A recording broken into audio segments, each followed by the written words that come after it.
Hello, this is DrPaulCottrell, and I'm recording this on September 25th. Uh, we had the we have a lot of activity this week dealing with the UN. There was the General Assembly and the major speeches from the different heads of state speaking yesterday. There didn't seem to be a major kinetic event that took place last night or during the day yesterday. My overall assessment with what happened yesterday versus my feelings that were starting to develop over the last 4 months or so about September 24th, 2024, I would say that I'm concerned about the speech by Jordan, by King Jordan, um, King Abdullah from Jordan, and the rhetoric that he mentioned at the UN. Now, maybe that becomes the kind of the inflection point of a larger conflict in the Middle East, because I don't feel as though he really focused on attacking the terrorists, Hamas, Hezbollah, and Iran, and was too focused on some sort of two-state solution. Now, I understand why he said that, why King Abdullah said this, because they don't want they don't want this kind of refugee issue to boil over their border into Jordan. All right. So I think his speech was really not so much for the Palestinians. I think the speech was really for stability in his own country. So I sense that perhaps some instability will take place in his country that leads to a further conflict.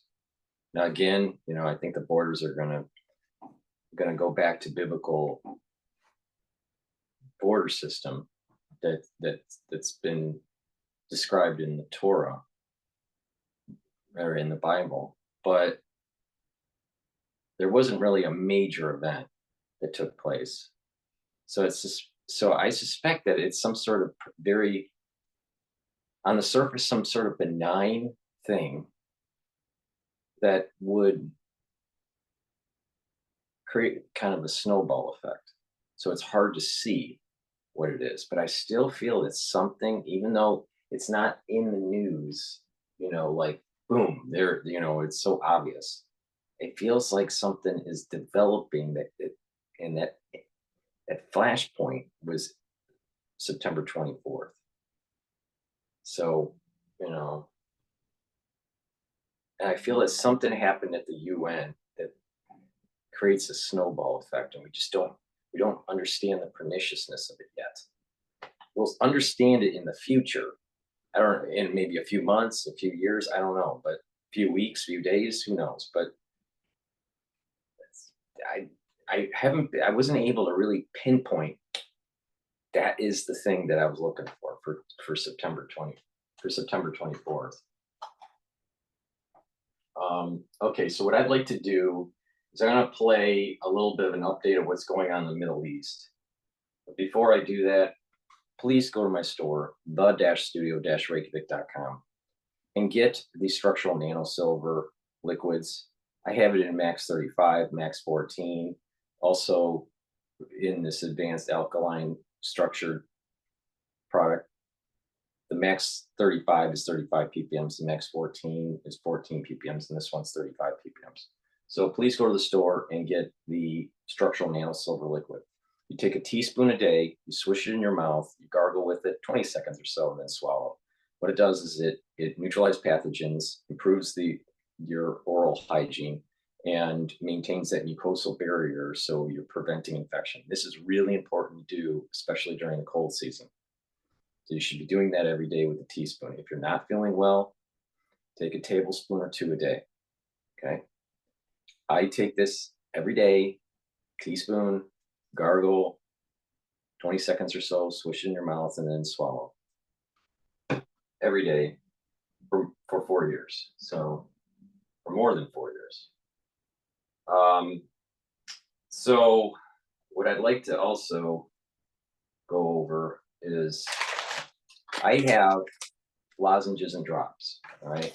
It's really important to take these lozenges or drops the moment you feel an irritation. The reason being is these drops and lozenges have structural nanosilver, which will neutralize pathogens, and the secretions will help to maintain the mucosal barrier in your mouth and in the back of your throat. That's really important to, by maintaining that mucosal barrier, you're reducing the chances of getting, a further infection. You got to do it right away. The moment you start feeling the irritation, start taking the lozenges or the drops. So get a couple bags for your household. We're in the cold season now in the United States, and it's better to be prepared than sorry. So get the Manuka honey, 21 count. I also have 3 flavors of drops. I have the honey and lemon drops, cherry, which is a new flavor that I have on my store, and blueberry. The drops are in a 100 count. The lozenges are in a 21 count. Get a couple bags for your household. You're going to need them for the cold season. The moment you have that irritation, take the drops or lozenges. It'll neutralize the pathogen and it'll create the secretions that you need to maintain the mucosal barrier to protect your epithelial lining. Really important. Okay. Please go to my store, the-studio-reykjavik.com. The link is in the description of this video. Lastly, I have structural nanosilver soaps. I have different varieties. The ones that I have in my hand are lemongrass, and I also have, this one is charcoal tea tree. Okay, so please go to the store. I have 5 different varieties of structural nanosilver soaps. Very high quality. It'll neutralize pathogens. It's way better than Dove. So please go to my store, help support my work, and improve your health. Get a couple bars for your household. It's the-studio-reykjavik.com. So what we're going to do is we're going to play the BBC based on their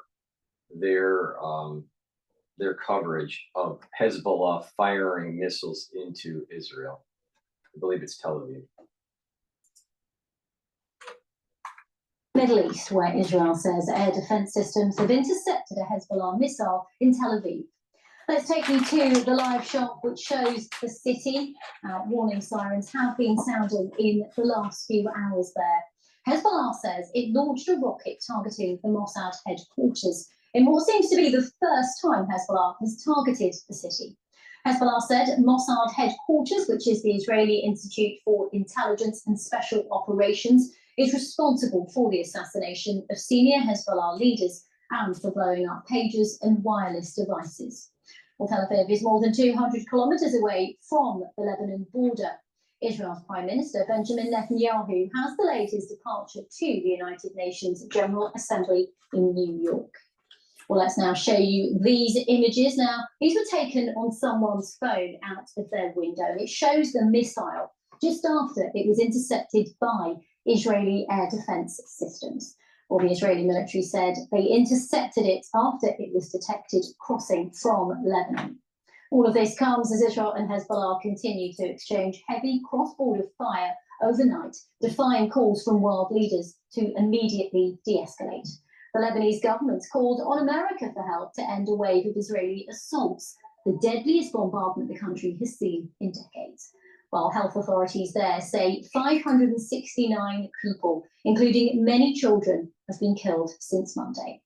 Hezbollah continues to launch rockets in the other direction. The purple dots on this map here show where those rockets landed. Israel's airstrikes within Lebanon are marked here too, in red. Well, let's go straight to our Middle East correspondent, Yolande Nell, who joins us live from Jerusalem. What reaction have you had where you are to this strike, which was targeting Tel Aviv? I mean, it's really been a reaction from Tel Aviv where people were sent into a panic. They had to rush to their bomb shelters as these rocket warning sirens went off. And it's known that Hezbollah does have these longer range rockets, but up to now it hadn't used them to target the center of the country. So this is being seen as an escalation. At the same time, it was a single rocket that was fired, and Hezbollah would know very well that Israel does have this sophisticated, multi-layered air defense system. So this rocket was intercepted without causing any casualties, without causing any damage. We've had a briefing from the Israeli military that's confirmed this was the furthest that a rocket fired by Hezbollah has ever penetrated inside Israel. But at the same time, they're saying this was a heavy warhead and it could have gone even further into Israeli territory. They're denying that this would have hit Mossad headquarters, saying that it was a civilian area that came under attack. And they're also saying that it was fired from quite deep inside Lebanon, not close to the border, and they say they've already hit the launch site. Okay, Yolande now, thank you. In construction, you keep complex projects in check, managing mountains of documents in the field, plus staying on top of permits. Okay, Yolande now, thank you very much. Let's take you back to the scene live in Tel Aviv.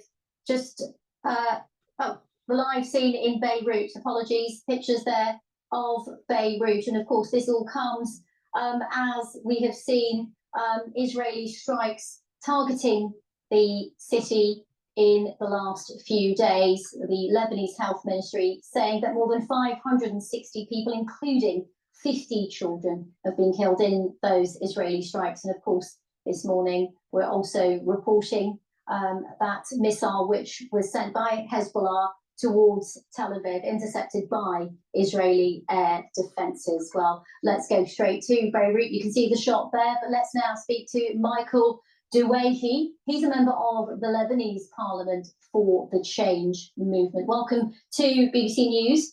What is an incredibly busy time for you, I am sure. We've been hearing that the Lebanese government is calling on the US to do more to try and de-escalate. What exactly is the government asking the US to do in specific terms?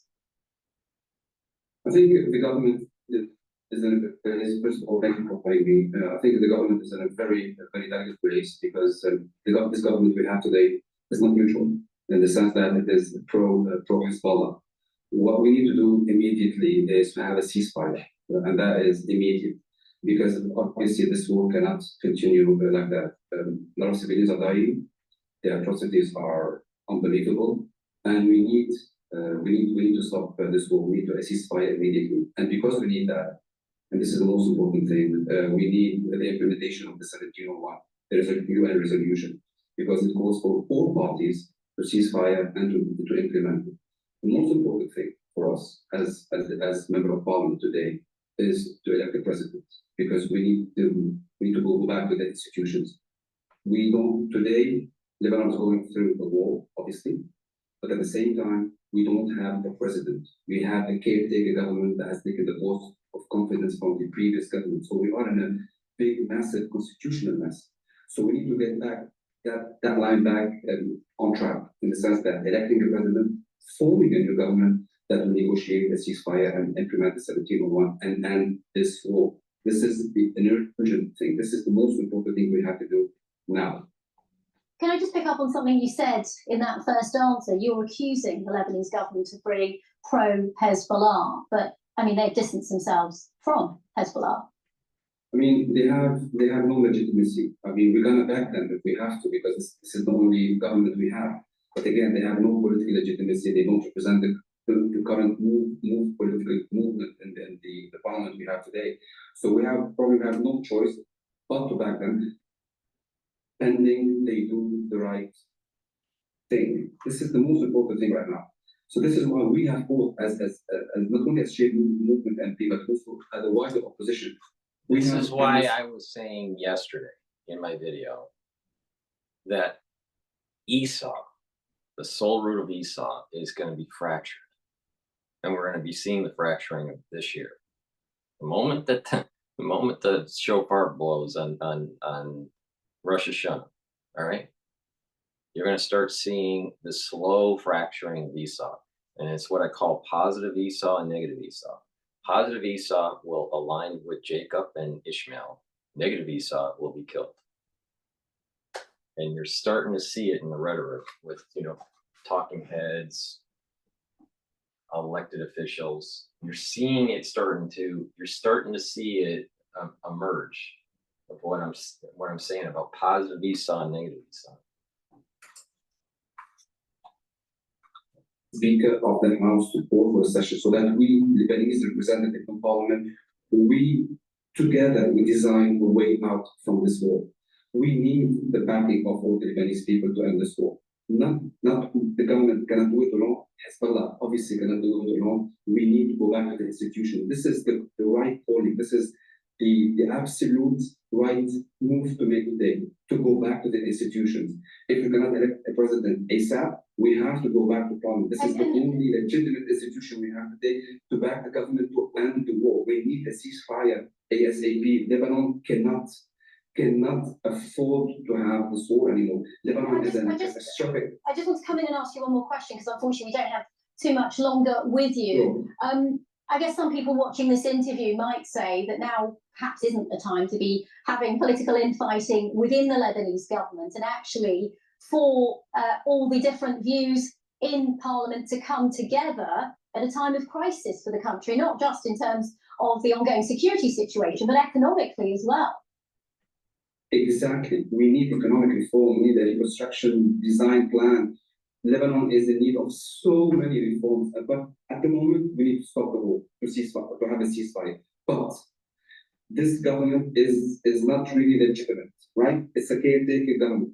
We need, in case we cannot have elected president and a new government, a new sort of emergency government, right? We have to go back to Parliament to back this government, although we don't like it, because we need that. The priority now is to stop the war, to have a ceasefire. This is why we have called the Speaker of the House to call for a session so that we can actually give this government sort of a roadmap to end the war through negotiation. We need all the international community, the regional player, to help Lebanon avoid and stop this war. This is a crucial thing. This is the most important thing. This is the message today, right? Okay, Going back to the institution to save the country. Thanks. Michelle Douaili, thank you very much. Sorry to stop you there, we ran out of time, but do appreciate you sharing all of your thoughts from your perspective there in Beirut. Well, let's stay in Beirut and let's go now to my colleague, our Middle East correspondent based in Beirut, Hugo Bashega. Hugo, first of all, just listening to that interview, where is the Lebanese government's thinking and posturing at the moment? We know that they're asking for more American help. Toronto would not be Toronto without the artists. If somebody pours into you and then in turn like you're making something that like is better. Yeah, they are in a very difficult position because Hezbollah is this powerful militia, but also political movement supported by Iran that acts as a state within the state. But it has, representation in parliament. It is part of the government, and the government has very little say over what Hezbollah does.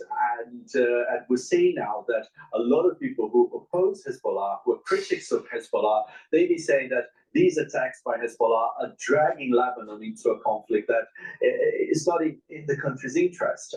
And so this is obviously a very difficult position for the government. And don't forget that Lebanon has been struggling for years from an economic crisis, from the explosion of the port here in Beirut in 2020, a political crisis as well. There hasn't been a president for almost 2 years because of these political divisions. So obviously, very difficult situation for the Lebanese authorities, and we're seeing now that they are urging the United States to get involved and to try to de-escalate the situation here. I think it was very interesting that the Lebanese foreign minister, who is in New York, he urged the Biden administration to urge a de-escalation in these hostilities, saying that Washington has the key for the country's survival.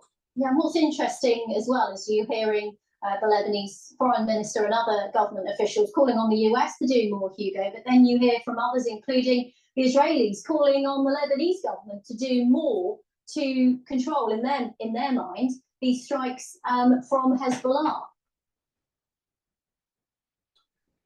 Exactly. And again, I mean, as we've been saying since these attacks by Hezbollah started almost a year ago, this is a group that is in many ways much more powerful than the Lebanese army. They have, a huge arsenal of weapons with tens of thousands of rockets and missiles, including precision-guided missiles that can strike deep inside Israel. And they have their own strategy, they have their own goals. They say that they are supporting Palestinians in Gaza with these attacks, and they have been defiant. They say that despite these attacks that we've seen in the last few days, that this campaign against Israel is going to continue unless there is a ceasefire in Gaza. So very difficult situation for the Lebanese government, because they're sort of caught in the middle between Israel and Hezbollah. But at the same time, it's very difficult to see how Hezbollah is going to back away from this, because they tied themselves to the situation in Gaza. And I think we're not seeing any possibility of any kind of deal for a ceasefire in Gaza. Okay, Hugo Bitchute, thank you very much for bringing us the latest from Beirut. We will stay with developments and Hugo throughout the morning here on the BBC News. Some breaking news coming into us, though, just now, and that is that the Israeli military says that it is currently conducting extensive strikes in the south of Lebanon and the Bekaa area. So this morning, of course, we heard those sirens ringing out across Tel Aviv and central Israel as Hezbollah fired a missile, we understand, from Lebanon towards the Israeli city. That missile intercepted by Israel defense systems. And now we're hearing that the Israeli military is saying it's currently conducting extensive strikes in Lebanon. It does sound like the activity is continuing on despite all those calls, including from the UN General Assembly, for tensions to. They are preparing for a ground war, and they're going to continue to strike. Israel's going to continue to strike Hezbollah and Lebanon, soften the battlefield for ground invasion, and they're going to seek and destroy. They're going to seek and destroy Hezbollah. It's only going to get worse. And like I said, even though you have September, October, November, December, January as the Esau months of the year, where the soul root of Esau is stronger, right, in relative terms. Esau last year, right at Rosh Hashanah, was very strong because we couldn't blow the shofar, right? But this year the shofar will blow. So what will happen is that in relative terms, the strength of Esau from year over year, Esau's strength will actually go down because of this blowing of the shofar. So it's not the most opportune time to strike. Israel's going to, Jacob, the soul root of Jacob, is going to be extremely strong in April of 2025. Extremely strong. So, but in relative terms from year over year, Esau's strength is more than Jacob, but year over year strength, Jacob's strength is going to be a little bit more, and Esau is going to be a little bit less. But the power dynamic is actually going to be in favor of Esau because of this time period in October. Remember, it's September, October, November, December, January. All right. And, in parts of August. So you got August, September, October, August, September, October, November, December, January. So there's 6 months there. So from August to January. But October is it's the pinnacle of that cycle. Same thing, April is a pinnacle for the cycle for Jacob. So it's going to be hard for Jacob to do a ground war in August, in October of this year. Okay, but in terms of year over year power dynamics, Jacob's actually stronger than last year, a lot stronger. Esau is still strong or stronger than Jacob, but a lot weaker than last year. All right. So there's this flux that's happening. All right. So they are softening the targets. Now, do they go in October? I don't know. Because that's the peak. October is the peak of Esau's strength. So it may actually make sense to wait until there's a waning of the strength of Esau. So you're talking about November timeframe, December timeframe. But who knows what, but they're definitely softening the targets for a ground war, a ground offensive. So I'm going to play News Nation. Sometimes they have some good stuff. So. Taking you overseas, are we on the brink of world war? Yeah, before we do that, before we talk about the brink of world war, please go to my store, the-studio-reykjavik.com, and take my advice about how to use probiotics. All right. I have two different types of probiotics. I have it in a veggie cap form, and I also have it in a powdered form. All right. I take the powdered form on a daily basis because it's easy to mix with my hummus. All right. But the veggie cap form is easy to take. It's low maintenance, right? So different customers prefer a different modality. But the powder, you just take a scooper every day, mix it with your food or with water, take it. I mix it with food. And with the veggie caps, you just take the veggie caps every day, no problem. Drink it with filtered water. The way this works is that with taking a good probiotic, you're going to reset your gut. And what's going to happen is that you're going to reduce inflammation in your gut. You're going to start having a better microbiome in your gut. You're going to be able to absorb nutrients better and easier. By reducing that inflammation, you're reducing the chances of getting sick, because inflammation causes that mucosal barrier in the inner lining of your gut to weaken and get thin, right? And when that happens, you're increasing the chances of getting sick. So when you ingest pathogens of some sort, if you have a weak lining in your gut due to inflammation or poor microbiome, you're going to get sick more often. And when you start causing damage to these cells, you're going to have cellular damage and mutations that eventually will lead to cancers. So it's really important to have a good gut biome to reduce the inflammation and reduce incidences of cancer.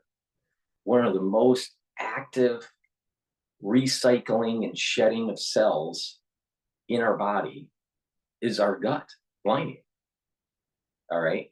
And there's, not to get into the details of this, but there is a crypt. There's a crypt that's in that lining of your gut.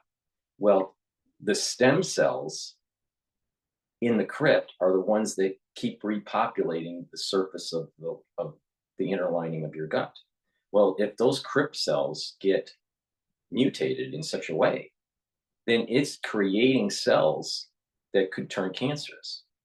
Now, there's a few pathways that have to be knocked out or mutated for it to go into this cancer causing mutation.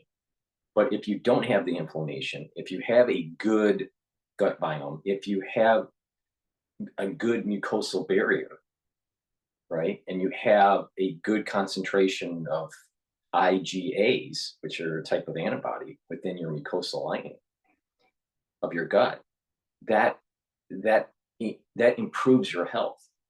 So it's really important to bring down that inflammation, and you do that by improving your gut health and improving that microbiome. Now, that microbiome will also improve the communication between your gut and your liver. There are nutrients that come in. There are metabolisms that are taking place with the bacteria that are in your gut.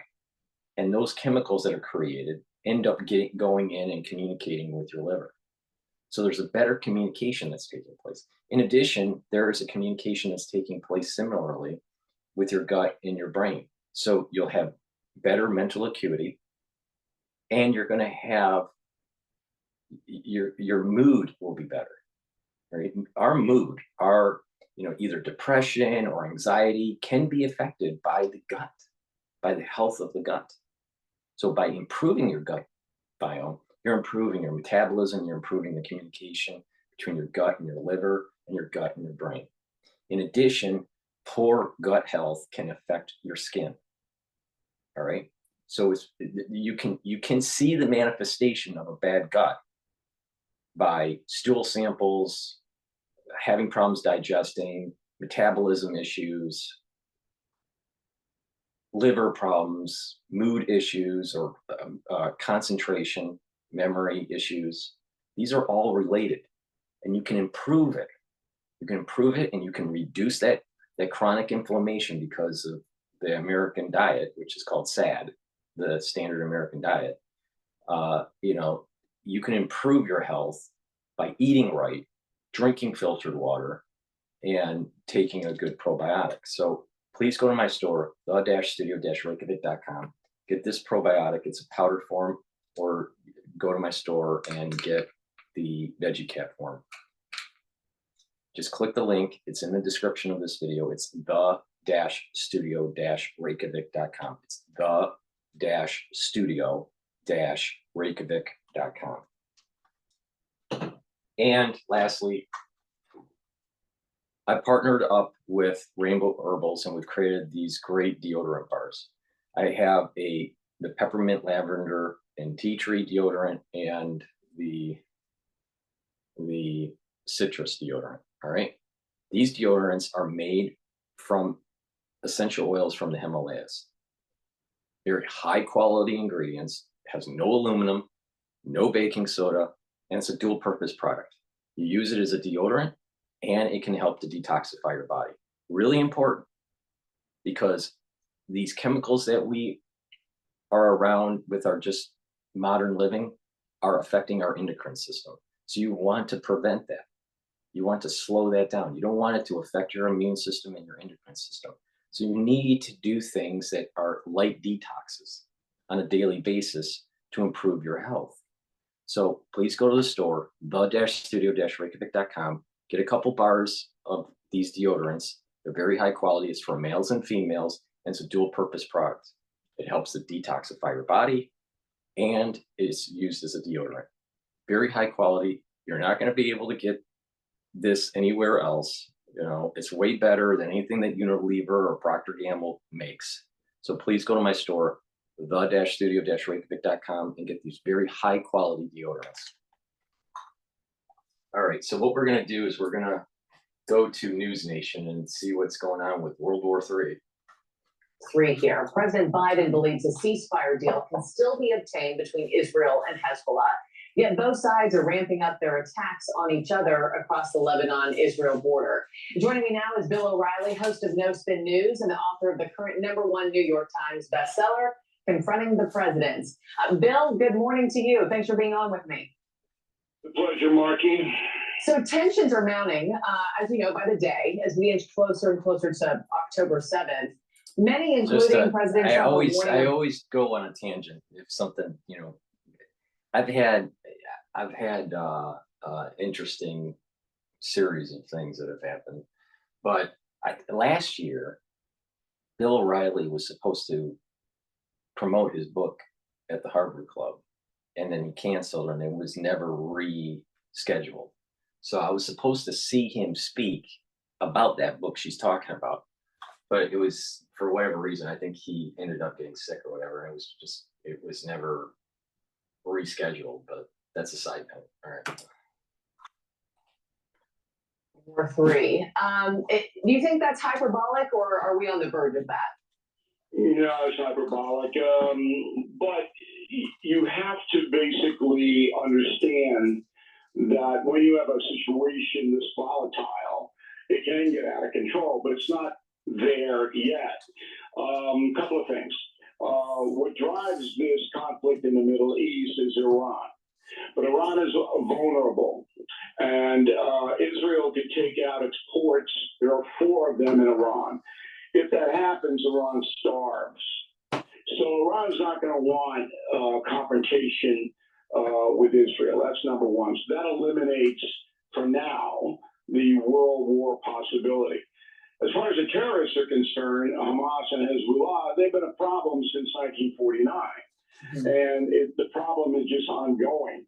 And Biden came out there and said he wants a ceasefire, but with all due respect, he has no clue. He doesn't understand the issue. He's not really interested in the issue. He's checked out. Now, I was and am very interested in Kamala Harris's view of it, but you can't get that because she doesn't submit to interviews.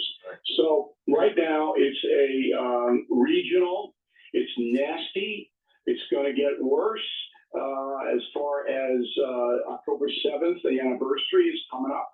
And Israel is, they're protecting themselves. I know that Kamala Harris has agreed to a sit down today with MSNBC. They're softening the targets, and it's going to be extremely bloody. And I'm telling you, Israel, independent of if you're for or against, Israel is hunting bear, man. They are hunting.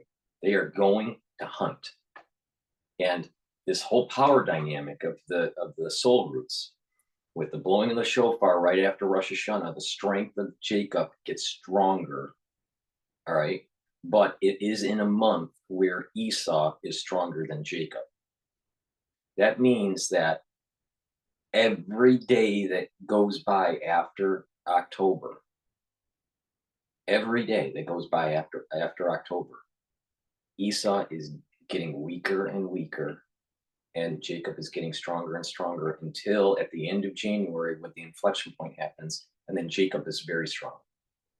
And Jacob is going to be extremely strong in April. Now, this is all metaphysical, Kabbalistic, soul root undulations, all right? And I've been trying to explain this whole thing for almost a year now. So hopefully people understand what I'm talking about. But it's going to be really bloody. And it's going to, what happened in Gaza that was the trailer, all right? It's going to get bad in Lebanon. Very bad. But this is what you would have to do. Just imagine you being a surgeon and you're going into someone that has very severe cancer, all right, metastasized cancer, and you're trying to take out a lot of these tumors. All right, you're gonna have to take out good tissue. It's called having a margin. All right, so you're gonna have to take out good tissue to make sure that you have all the cancer in that area, in that lesion, taken out. All right, and then what you do is you do a biopsy to make sure that that margin doesn't have any cancer cells. You send it to pathology, and then they come back and they say, oh, you need to increase the margin or you're okay.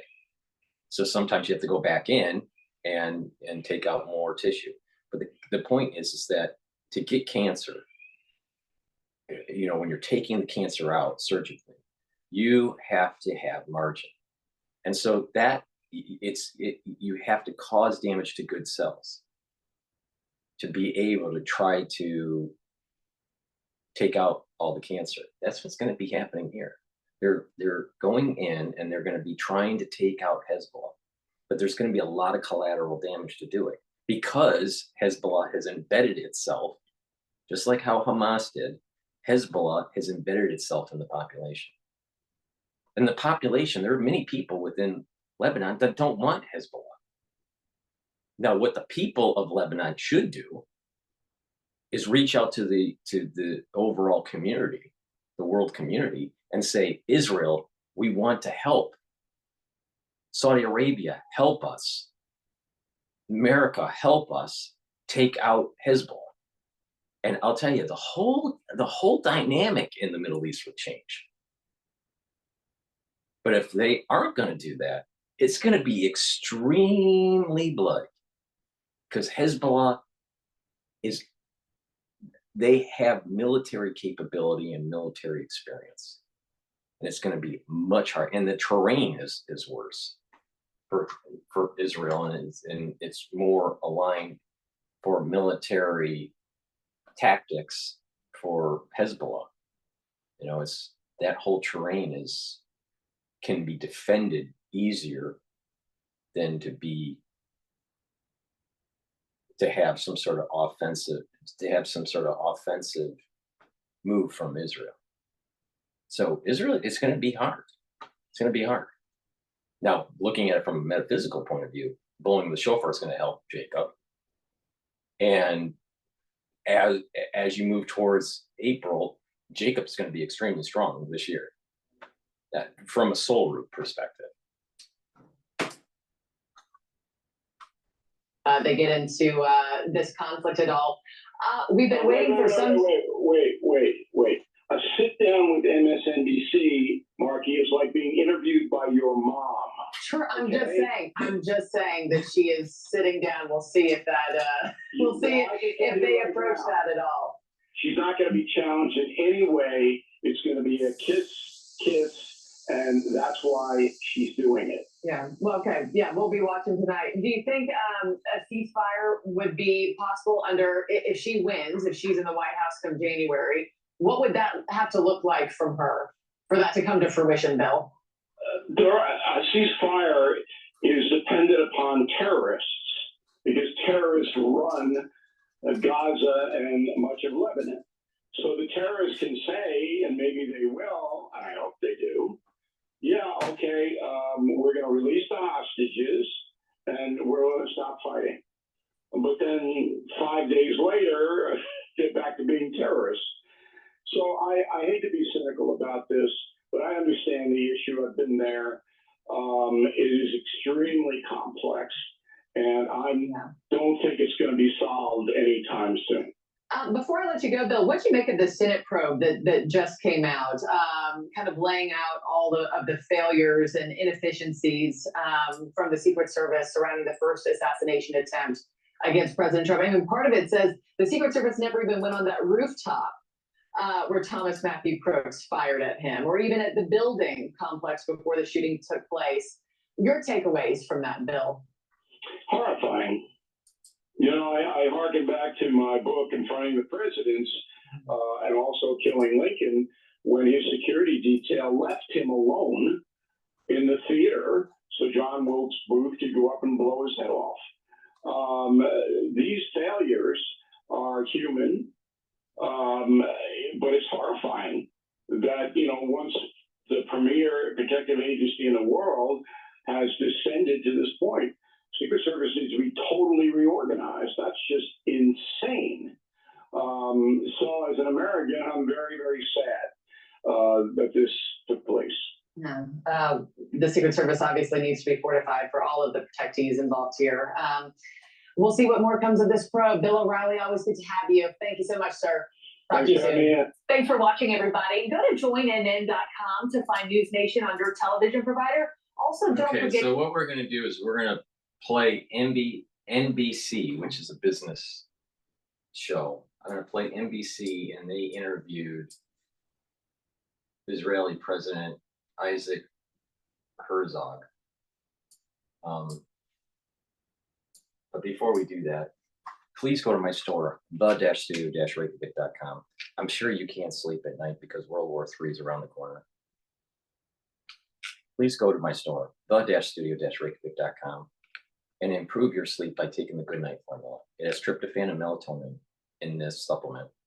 This will help you to get into 3 cycles of REM sleep, for you to go into deep sleep, and you need that for 3 reasons. 1, to have more energy in the morning, so you're well rested, to help to detoxify your body, and to help to consolidate memory. When you are sleep deprived chronically, you have problems with memory. You will have problems detoxifying your central nervous system, and you're going to have problems to be well rested. If you have chronic sleep deprivation for years, what's going to happen is that you're going to age faster, and you're going to increase the chances of early onset of dementia. So please go to my store, the-studio-reykjavik.com, and get the Goodnight Formula if you're not sleeping well. Slowing down the aging process and improving your immune system is based on many different pillars: proper diet, exercise, stretching, challenging your brain, proper supplementation, mindfulness, and sleep. So please go to my store, the-studio-reykjavik.com, It's the-studio-reykjavik.com. Link is in the description of this video, and get the Good Night Formula. To improve your immune system, which is really important. I can't say this enough. 2020 crisis, because of the inoculation and the pathogen, trashed your immune system. You need to boost up your immune system. If you listen to me, I'll get you through this bullshit. All right? But you got to listen and you got to do. You got to boost up your immune system and stay healthy. Neutralize pathogens, bring down reactive oxygen species, lower inflammation, and take supplements that will help to boost up the immune system. Try to stay healthy, and what will happen is that your immune system will heal. All right? I kind of give you some details about this very complex process of our immune system. All right? But what you need to do is go to my store, the-studio-reykjavik.com, and get lignans. Take this powder every day. What it's going to do is help to improve your immune system. In addition, it also helps with your hormonal health. It's for males and females. What has happened is our endocrine system is disrupted and our immune system is disrupted. And both of them need to work good. So please go to my store, the-studio-reykjavik.com, and get the lignans, take it every day, and improve your immune system. See, through the crisis of 2020 and the aftershock, our immune systems aren't as robust. And it will need time to heal, to get those memory cells to kind of go down, to get those titer levels of antibodies to go down, to be able to kind of shed the stuff that is modulating our immune system. All right, we have too many IgG4s that are trying to suppress the robustness of our immune system. All right, we need those memory cells to die off. We need those antibody titers to go down. But it takes 5 to 10 years for this to happen.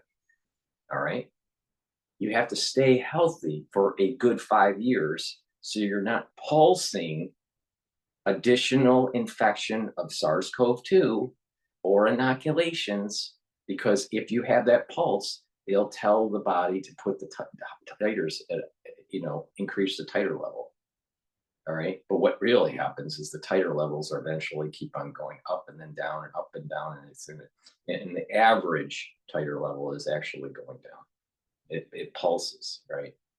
But it can't really go up to its max titer level that it did in the second hit, right? It's called unresponsiveness. Your titer levels don't increase that to a higher level. It's kind of, it goes up, but it's below the high point of the previous time period. So, but you have to let the body heal and not get pulsed. Well, how do you not get pulsed? Don't get sick. Don't take the inoculation. And over a 5-year period, your body is going to heal. All right?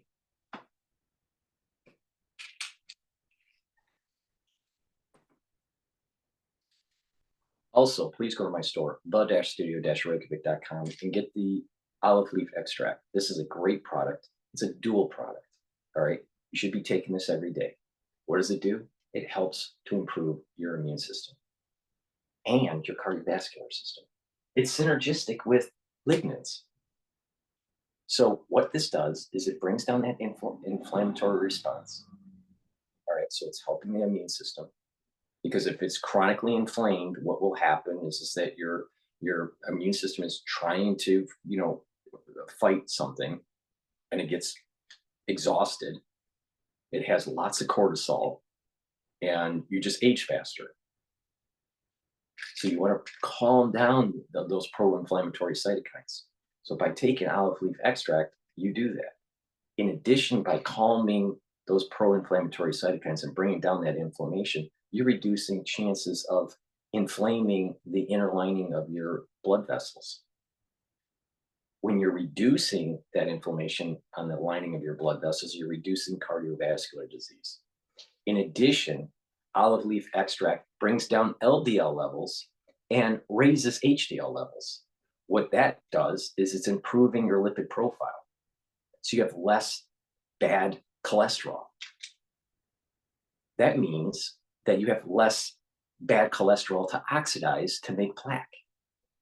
So please go to my store, follow my advice, get this dual purpose product. It's high quality, it works, it helps your immune system and your cardiovascular system.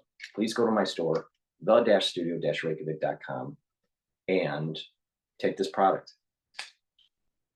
Take my advice or don't take my advice, but I guarantee you, the moment that you have a heart attack, you're gonna wish that you improved your lifestyle and supplementation, and you listen to people that were telling you how to improve your life, how to improve your health. Because most people, when they're having a heart attack, they are praying that they survive. I'll tell you, they get all shocked and they know that something's wrong and they're all scared, right? You really want to go down that path? You really want to go down that path where it's questionable if you survive or not? Or do you want to listen and improve your health so you don't go down that path? Pay attention or don't pay attention. It's up to you. You have the knowledge to improve your health. Go to my store, the-studio-reykjavik.com, or don't. It's up to you. But what I'm saying works.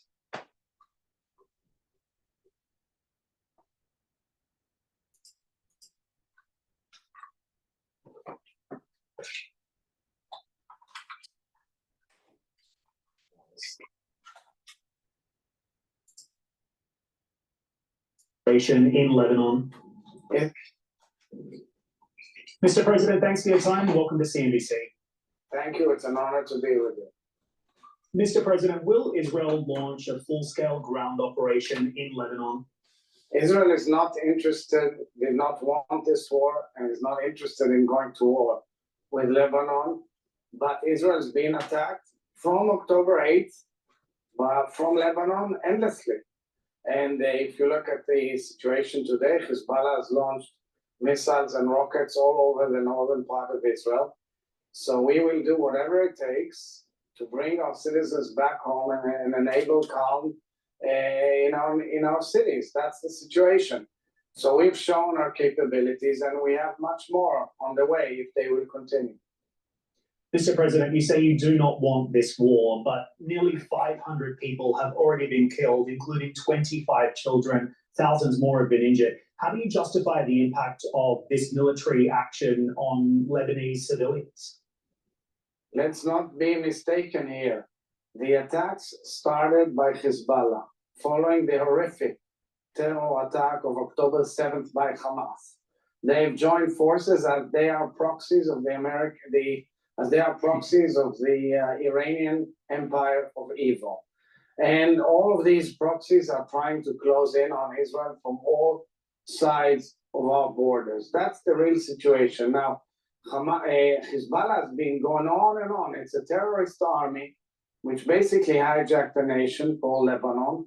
We tell the Lebanese people that we have no war with them, that we care for them, that we want to enable a peaceful future between us and Lebanon. It should have come a long time ago. But because Hezbollah is one of the most heavily armed armies in the world, a terrorist army armed up to its neck with huge amounts of ammunition, missiles, and what's not, we must defend ourselves. We alert, we give ample warning according to the rules of international law, but people have missiles in their kitchens, in their living rooms, in their storage rooms, in their mosques, in their shops. Now ask yourself, do you know anybody around your family or vicinity that holds a lethal weapon of such magnitude in his home? Mr. President, help me understand.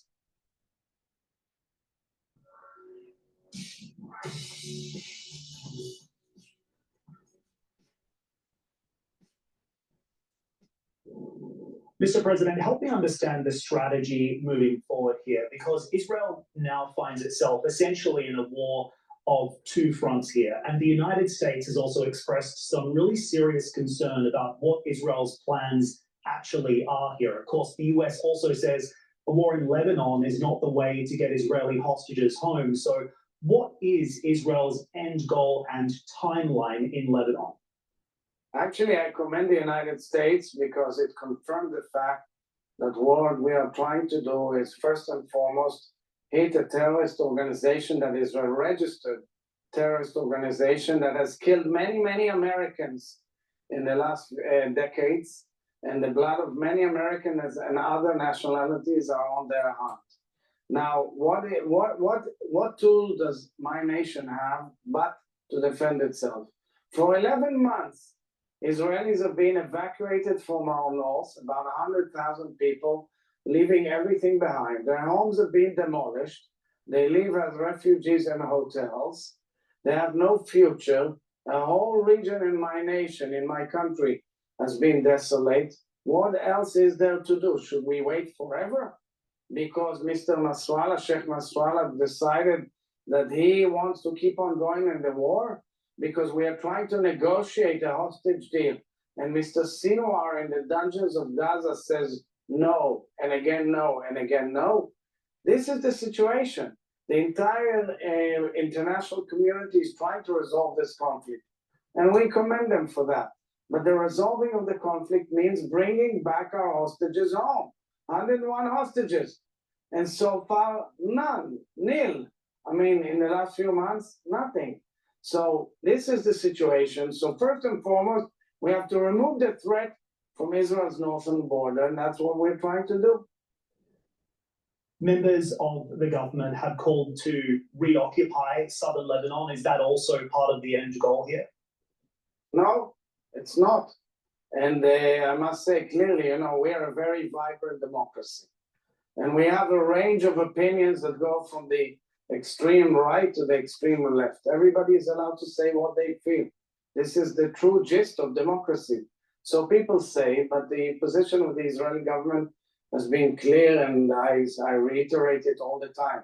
We don't have territorial expectations or any ambitions in Lebanon or elsewhere. We don't have territorial ambitions in Gaza either.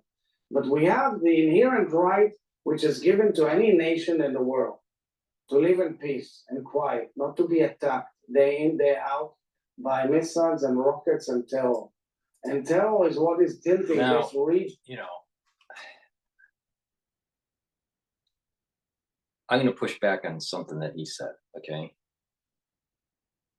There are people within Israel, okay, that may not realize that the activities that they're doing are moving the borders to biblical time period to allow for the Temple Mount to be rebuilt and the Dome of the Rock to be brought down. They may not realize what they're doing, but there's going to be a cascade of events that leads to that to happen, all right? An emergence that takes place that they may not have planned, all right? There are other people that are planning.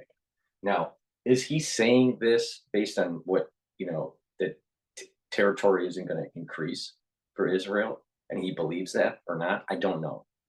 I'm not him. But there are two groups. Ones that really believe what he's saying, and that they just want the fighting to end, and there's no new territorial expansion. And there are other people that are wanting territorial expansion. So it's not monolithic. There are people in Israel that are on both sides of this. All right. The point I'm making is the ones that don't want territorial expansion may actually get territorial expansion through an emergent property through this multi-front war.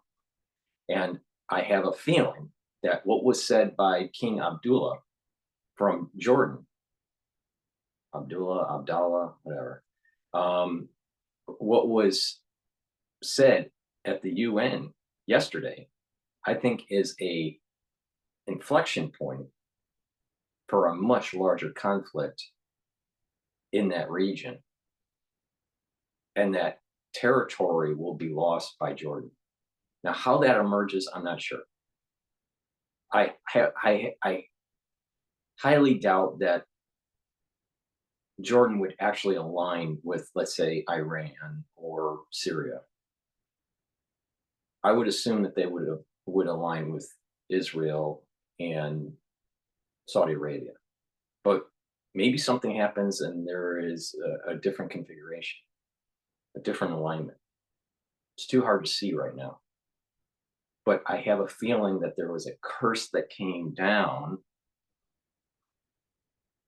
onto the monarchy of Jordan because of what he said at the UN.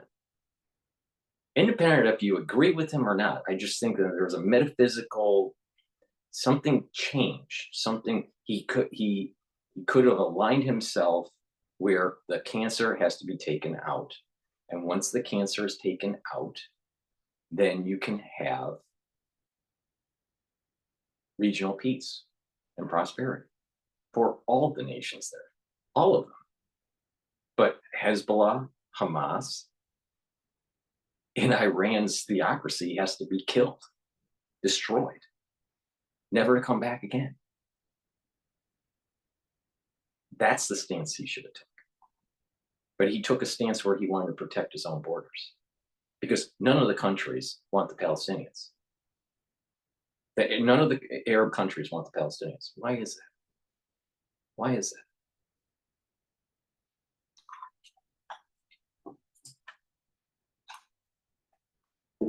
Into a very bad direction.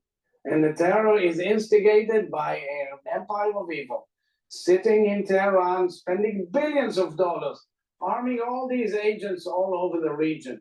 Take the Houthis in Yemen. They've hijacked an entire sea, the Red Sea, which is a main artery of trade around the world. So the world has to stand up to these terrorists and say no more. Get the goddamn mob out of the city. Mr. President, to your point about the impact on the region, of course, you've heard what your app. Please go to my store, the-studio-reykjavik.com, and get the vitamin D3. It's a gene expression cofactor. Excuse me. It's a gene expression cofactor. It helps to have the proper cellular processes for the cell. If the cell is infected, it'll help to get the cell to go into apoptosis. A lot of people don't realize that infected cells, sometimes those pathogens can override the apoptosis pathway, especially with viruses.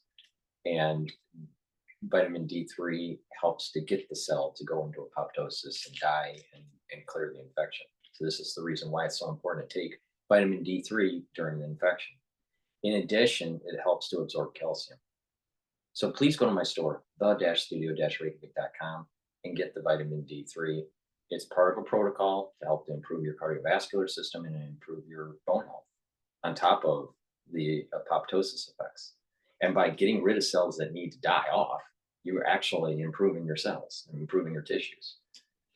Now, it's synergistic because of the apoptosis and gene expression cofactor. It's synergistic with resveratrol. Resveratrol helps to get rid of senescent cells. And senescent cells are cells that don't want to die off because the telomere length shrunk down and it just stopped dividing. But what happens is those senescent cells start to accumulate toxins and they don't work as efficiently. And you want to get rid of those senescent cells. And in certain tissues that have adult stem cells, you can repopulate that tissue and have longer telomere lengths. So please go to my store, the-studio-reykjavik.com, and get the resveratrol to allow your cells to go into senescence. It's synergistic with D3, all right? And it's also synergistic with other antioxidants because resveratrol is an antioxidant. So it's synergistic with ubiquinol that I sell and also C60. And it's very important to take vitamin C every day. It helps to improve your skin, but it also helps with your immune system. If you're not feeling well during the cold season, please take a double dose of this. Drink it with filtered water.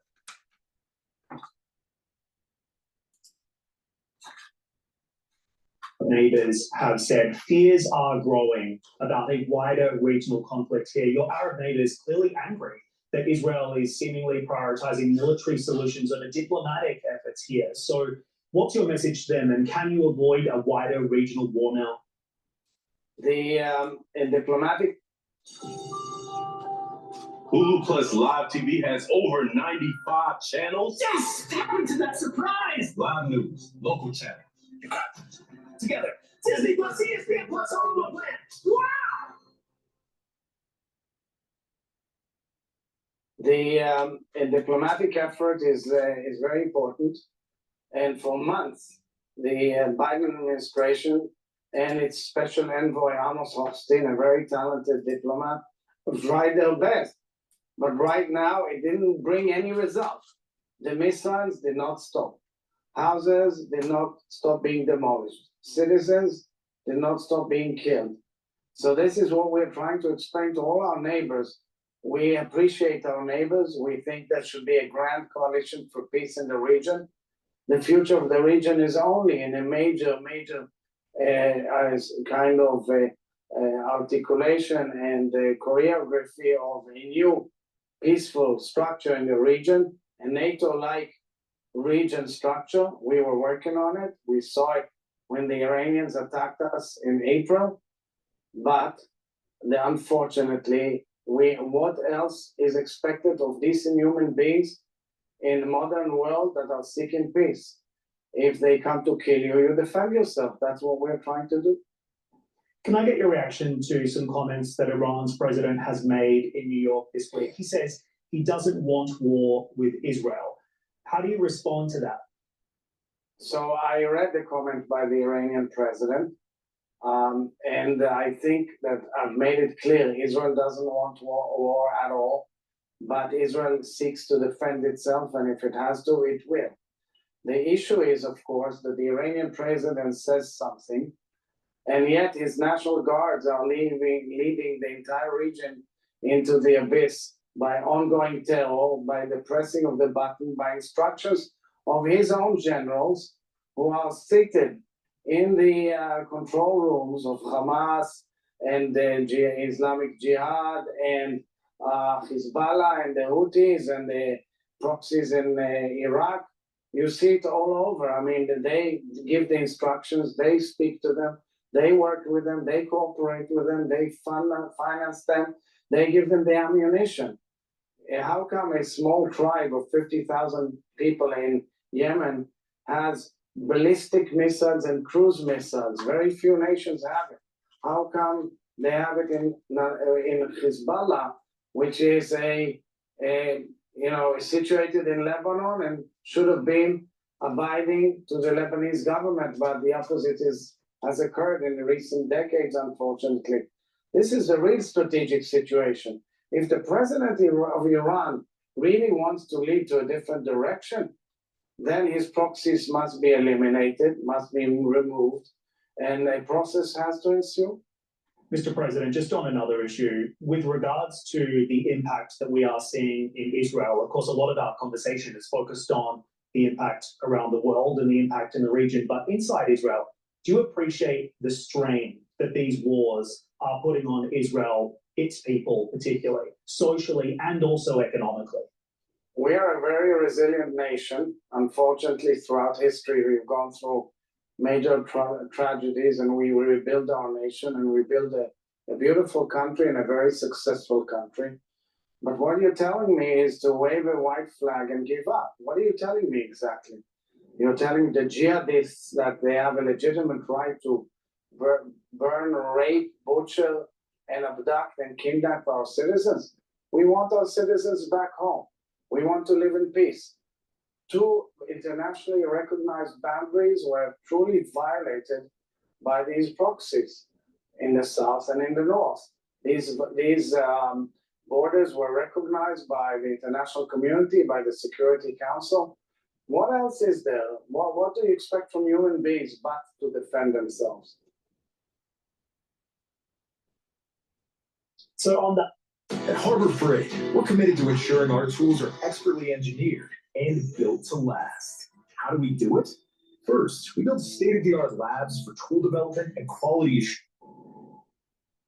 So on that, how will the government address the overall economic fallout that we're seeing from these escalating military actions, both in Gaza and in Lebanon, especially with predictions of another GDP contraction. We've seen ongoing credit rating downgrades as well.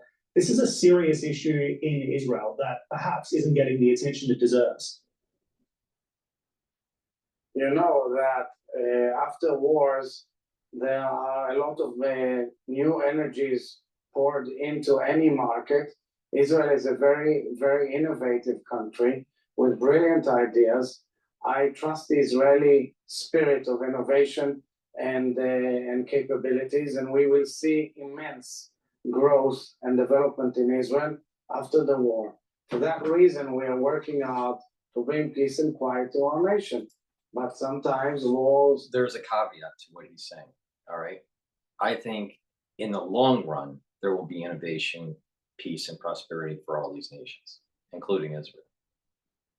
In the short run, it's going to be inflationary and they're going to have economic hardship because I think that their economy is not as robust and it can't bounce back as fast as an economy that is as vast as the United States. All right. In addition, they have to issue bonds for the war effort. So this war effort with all the missiles that they fire off and you know the rearmament and the resupplying of the military after the war, you know, just to be, you know, to have military readiness, it's going to be inflation. It's going to be inflationary. So I think in the short run, there are going to be a few years that maybe more, but at least a few years where economically there's going to be some hardship in Israel. But in the long run, in the 10, 15, 20, 30, 50 year time horizon, that region for all these nations are going to be, there's going to be a lot of prosperity and economic development that takes place. Especially if you start, you know, doing canal systems and, you know, and building up agriculture and stuff like this, where you're getting the water and you're you know, kind of like repopulating the desert. I mean, in theory, there's enough water around Saudi Arabia to turn Saudi Arabia into a forest. All right, if there was a will to do it, you could do it. Right. Or have these reservoirs of water, where you have these canal systems and build a reservoir that deposits this water. So, you know, but it's a major engineering project. But through engineering, you can create a lush environment in the Middle East. So overall, I'm optimistic for all the countries, including Lebanon and Syria and Iraq and even Iran. But the terrorists have to be killed. The theocracy in Iran has to be gone, eliminated.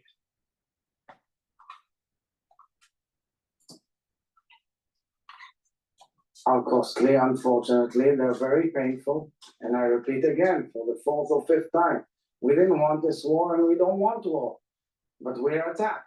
And if we're attacked, we have to defend ourselves. Just finally, Mr. President, on another issue here, the Israeli military raided Al Jazeera in the occupied West Bank. What is Israel going to do in the West Bank that it doesn't want Al Jazeera to report? It's not to do with the West Bank. Apparently, the Al Jazeera system was pouring a lot of amount of hate and fake news and lies. And under Israeli law, we took preemptive efforts simply to neutralize that source of lies that poured a lot of hate into the region, flaring up libelous emotions against Israel, Jews, and innocent Palestinians, by the way. It's important to note that Palestinians were hurt by the Hezbollah attack. Yesterday, a Palestinian village suffered some of the rocket attacks. Today, an Israeli Arab city, Muslim town, Tamar, suffered the same, and so many others. There's no differentiation here between blood and blood. They're all our brothers and sisters. We all seek peace. But let's be honest about it. There's a whole jihadist culture here that is pouring tons of billions of dollars of poor people's money and poor people's lives in Iran and elsewhere, taking their resources and pouring it into war, pouring it on us, pouring it on hate to Israel and the Jews. That won't work. We shall overcome, we shall survive, we shall succeed, we shall win, and we shall bring peace to the region. You can skip this video, but you can't skip the truth. Right now in North Gaza, children are going to bed hungry every night. The recent conflict has left countless families without food, shelter, and hope. The truth is, your help is desperately needed. Okay, I'm going to go to Times Radio. Now, they typically are,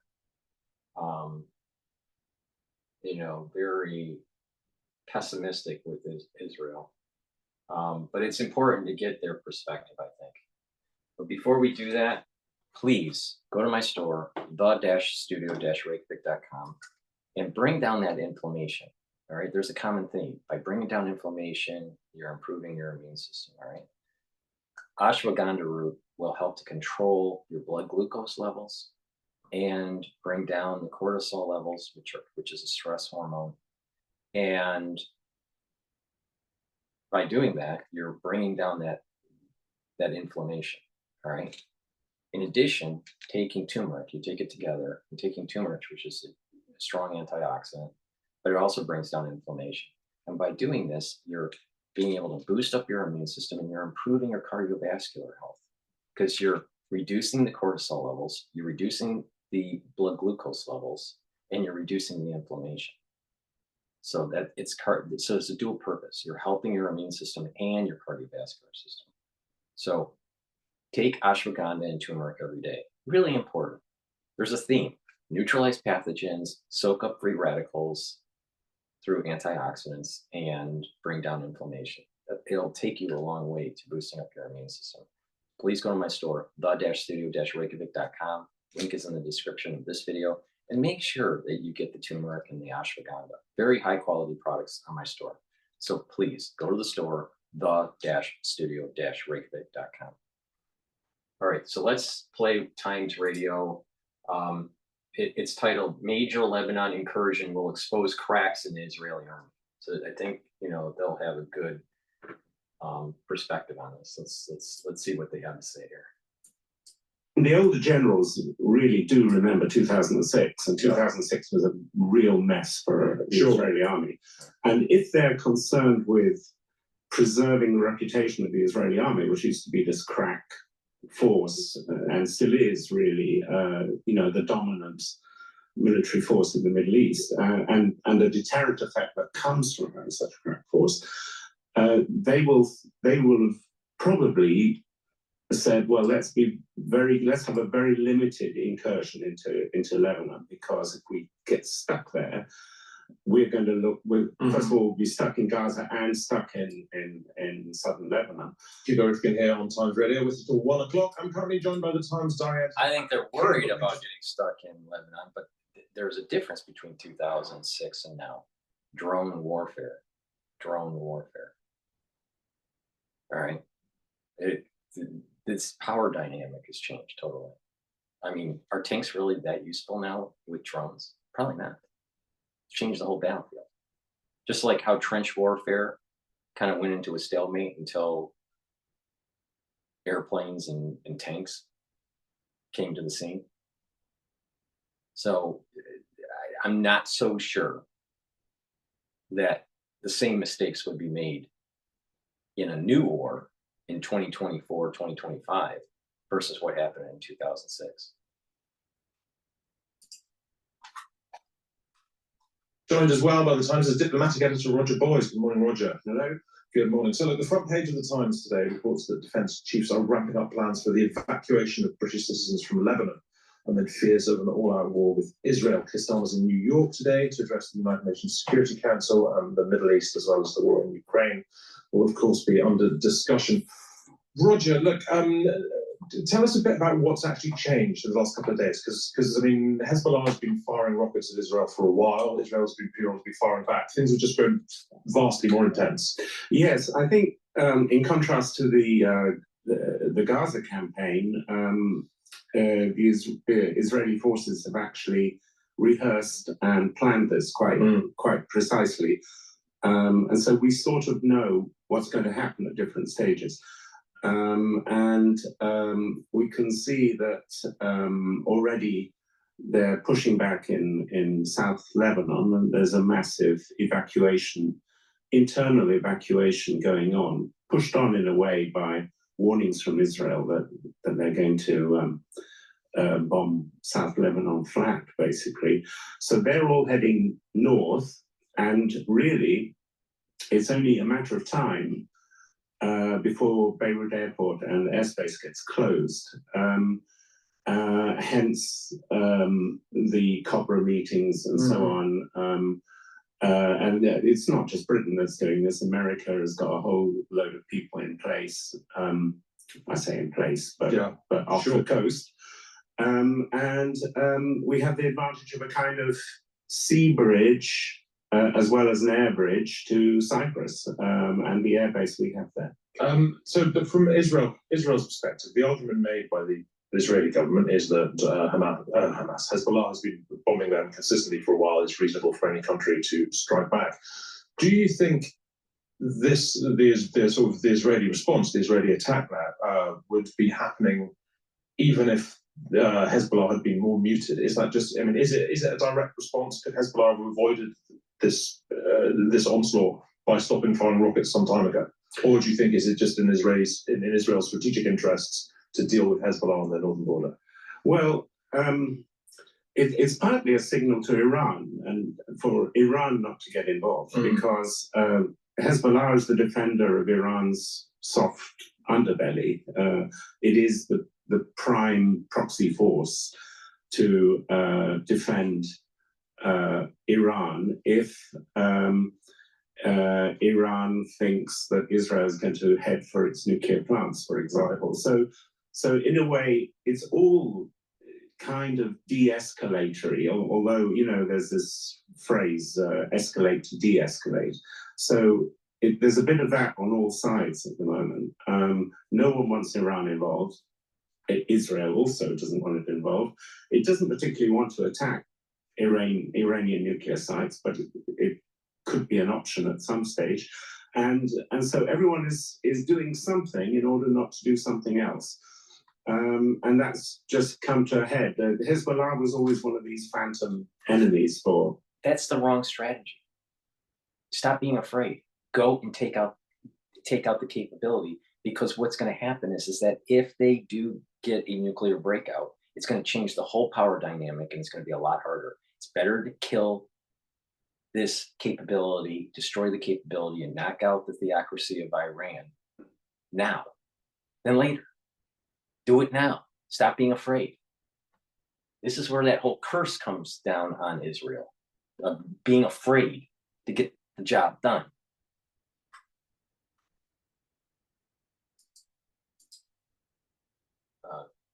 Let me go back a little bit here. Supposed to show that they've got range to have 150,000 rockets, and you know that number is significant because it can overpower Israel's Iron Dome defenses. Because they fire too many at once. Because they fire too, yes, you crowd the airspace and you basically hit. And in fact, they shot a rocket towards Tel Aviv yesterday. Yeah, how significant is that? Well, I think it's supposed to show that they've got range and they've got, they've got the will to do it, but nothing happens. So the Israelis won't exactly shrug that off, but it will be a little, alarm bell in the minds of Israelis. What's the likelihood, do you think, of there being a ground invasion by Israeli troops? Well, I mean, the older generals really do remember 2006, and 2006 was a real mess for the Israeli army. And if they're concerned with preserving the reputation of the Israeli army, which used to be this crack, force and still is really, the dominant military force in the Middle East, and the deterrent effect that comes from such a crack force, they will have probably said, well, let's have a very limited incursion into Lebanon, because if we get stuck there, we're going to look. First of all, we'll be stuck in Gaza and stuck in southern Lebanon, and our army is going to look feeble, or at least the cracks in the army are going to be exposed, because we're going to need to call up reservists, and the reservists will be unhappy, and it will affect the Israeli economy. Yeah, so because manpower will be drawn out of the economy. So there is quite a big argument within the army for doing this. And that's to say, for making it into an extensive war or an extensive invasion. And some of the rhetoric, even from Netanyahu, suggests that it could be a limited incursion, which, the most clever thing they've done so far is they've been hitting rocket launchers rather than the rockets. So they, this kind of takes away Hezbollah's threat in some ways. Roger Boyce, thank you very much indeed. Thank you, Roger Boyce, it's diplomatic editor at The Times.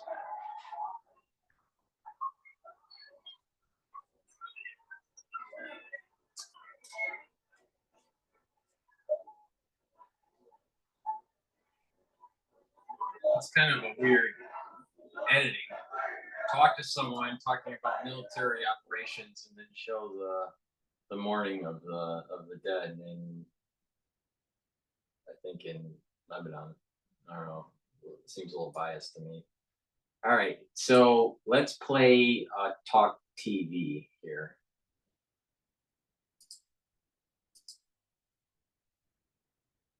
Serious escalating situation in Lebanon overnight. In fact, for something like 24 hours now, but overnight, Israel pummeled Lebanon with something like 1,600 bombs, and I think they continue to face. Some of the footage was pretty harrowing. You could hear people screaming. Thousands and thousands, tens of thousands of Lebanese people trying to flee the country, certainly fleeing their homes. There in the south of Lebanon, where most of the bombardment is happening. This is a massive escalation. We talked about it last week. Obviously, meanwhile, Hezbollah, who are the real targets of this, continue to fire rockets into Israel. And I suppose the big question is, will Israel follow this bombardment with a land invasion? Let's talk to a man who we talked to about this last Friday, and it was fascinating stuff, but it seems to have moved on since then. He's in Kabul at the moment, former defense attaché, military defense analyst and expert, Simon Diggins. Simon, thank you for rejoining the show. Is he not in Kabul? It says he's in. No. Oh, you were in Kabul. You're not there now. I didn't look very Kabulish behind you. Anyway, nice to have you on board anyway. What about this extraordinary night of pummeling? I think the death toll is now up to around about 600, thousands and thousands injured, tens of thousands trying to leave or having to leave their homes, if not the country, traffic jams everywhere. So this is a massive escalation on the part of Israel. And you have to ask, what next? Does this preempt a land invasion, Simon, in your view? It is one of the possibilities which is there. Good evening, Kevin. It's not entirely clear that Israel is going to do that. There are many sort of countering voices to them, pointing out what happened the last time they invaded properly, which was in 2006. Again, the same target existed then. They were trying to militarily defeat Hezbollah. But they had to withdraw after about a month. So there will be concerns within some of the Israeli generals pointing out some of the problems with it. The issue is, what do you do? I mean, you can continue to conduct this violent aerial assault upon Lebanon, causing lots of casualties, as you say, creating sort of a human wave of people who are leaving. The figures are over 100,000 now, having fled from the south. But to what end? It will not destroy Hezbollah. It will write down its capabilities. And indeed, the Pager attack last week did, but it will not destroy Hezbollah. And then it does not easily then convert into a long-term strategy, which at some point means some kind of peace, not just in northern Israel and in southern Lebanon, but also in Gaza itself. And so tactically, Israel will always have the upper hand, but where's the strategy? Where's the long-term aim for all of this? And that's, I think, is the challenge that many people, particularly in the West, are asking. Where does this all lead to, except for more violence and potentially a wider regional conflict? As I say, figures are not completely up to date, but certainly the last verified figures were more than 560 people have died. That's quite a death toll, including 50 children and many women. Netanyahu has addressed the Lebanese people to say our war is not with you, our war is with Hezbollah.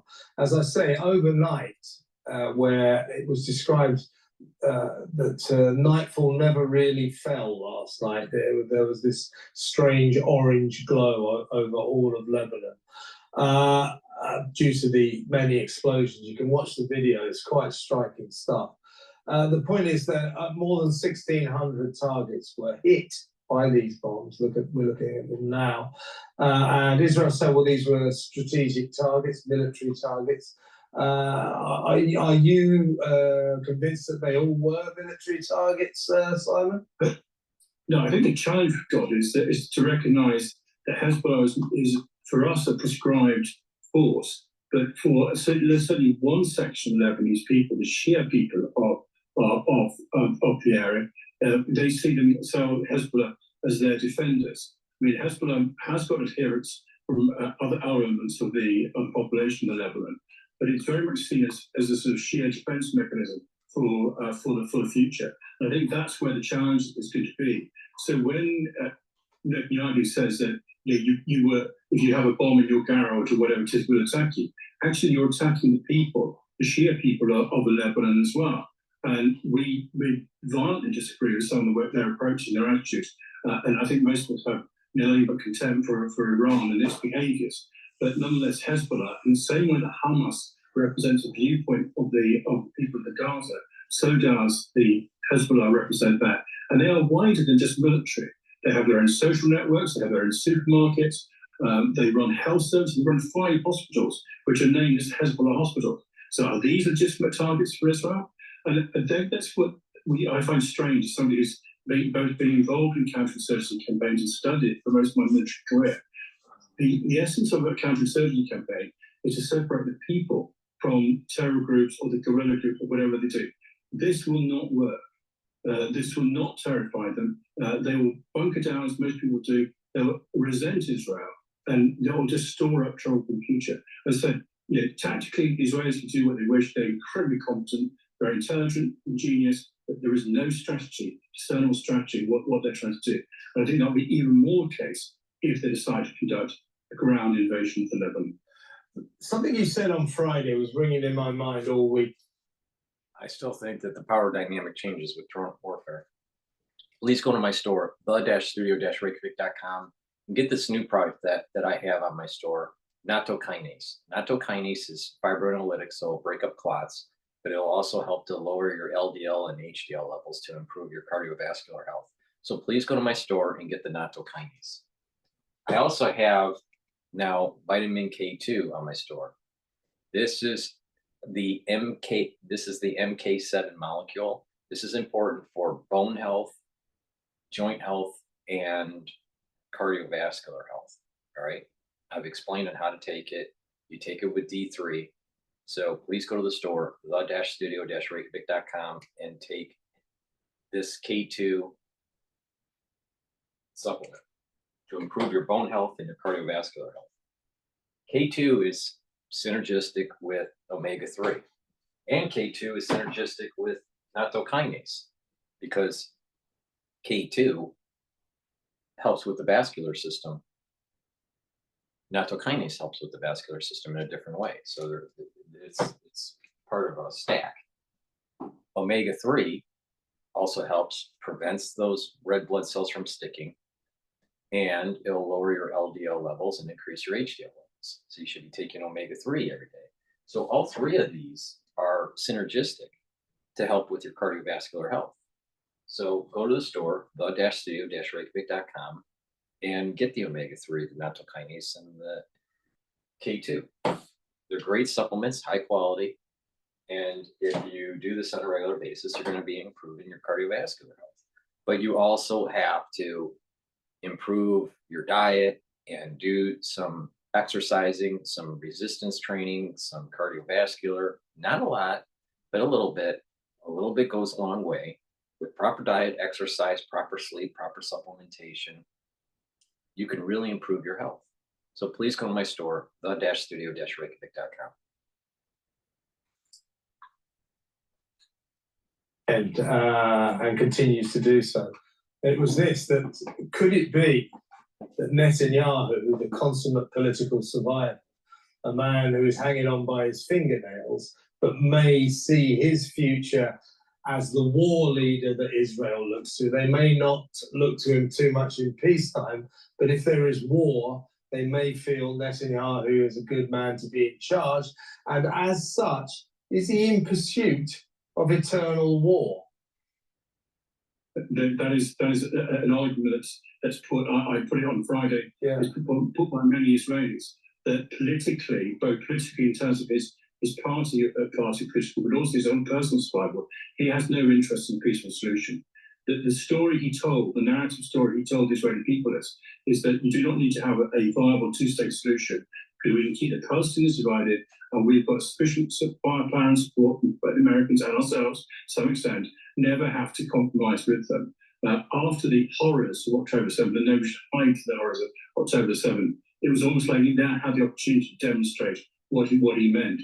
But actually, as it's proven, it doesn't. There's no end state to this. There's no way you can walk back from this. So the more violence he inflicts on the Lebanese people, the less likely it is there should be a ceasefire, and therefore less likely to be any kind of sustainable peace and stability within the region. It walks him into a place where essentially his only policy is war. And that's war as a policy, not as a means to achieve a political end, which most people who study war regard war as a means to an end. For him, war fighting is the end in itself. Okay, so let's cut him some slack. Let's say that he does have a plan and it goes beyond eternal war for his own survival. Let's say he does have a plan.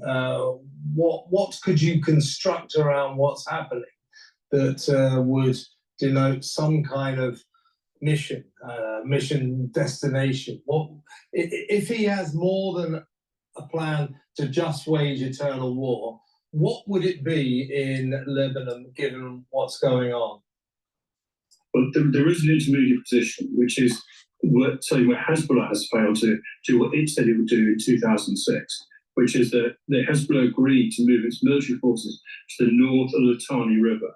The Litani River runs about 18 or so kilometers north of the Israeli border. And whilst this would not materially affect the use of longer-range missiles, clearly not having them right literally toe-to-toe with the Israelis on the border would make a difference. So part of that solution, part of the, if you like, an intermediate objective could be to persuade Hezbollah to move north of the Litani River. So there is something there. But Hezbollah themselves at the moment are saying they will not cease their operations until there is a ceasefire in Gaza. So we have this kind of standoff between these two forces, neither of which at the moment can see a way to break free of what the positions they're taking. But yes, there is a potential for a slightly more peaceful solution in the end in the Lebanon if all sides can be called upon to cooperate. We discussed on Friday, and I want to get your take on the latest situation. How will Hezbollah, right now, I think they're pretty reeling. I think all of Lebanon is reeling. But Hezbollah, they will regroup. Now, we talked last week about what would maybe constitute total war. Well, I suppose that would involve a land invasion by the IDF. But apart from that, we are that close to what you would call total war. You can't pound a country with 1,600 bombs overnight and kill 600 people without calling that a state of war. So I guess my question in a long-winded way, Simon, is how will Hezbollah react? What can the world expect going forward? Well, they will do what they're doing at the moment. They will conduct. They'll respond when they can and fire missiles into Israel. In terms of how they respond to a ground invasion, my understanding is they're well trained in this, and they've thought about how they'd operate guerrilla tactics, basically to use the extended lines of communications Israelis would then have to create in order to make it life very, very difficult for them. The one thing that we haven't really necessarily talked about at the moment is their very long-range ballistic missile, which can be supplied to them by Iran. And the feeling about these is that they will not use those at this stage. It's not simply because they're worried about, if you like, the wrath of the Israelis coming down upon them, but those missiles are given to them by Iran, really as part of Iran's own protection in the event that Israel was able to launch a significant attack upon Iran. The analogy you might look at, going right the way back to the Cuban Missile Crisis, is the Soviets placing missiles on Cuba itself, close to America, so that if America or the West decide to attack, and we have missiles in Turkey, decide to attack the Soviet Union from, say, Turkey, then they had a means to respond. So these missiles that are controlled by Hezbollah are basically are there for Iran's protection, and it'd be unlikely, unless Iran gave permission to Hezbollah, that they would be used.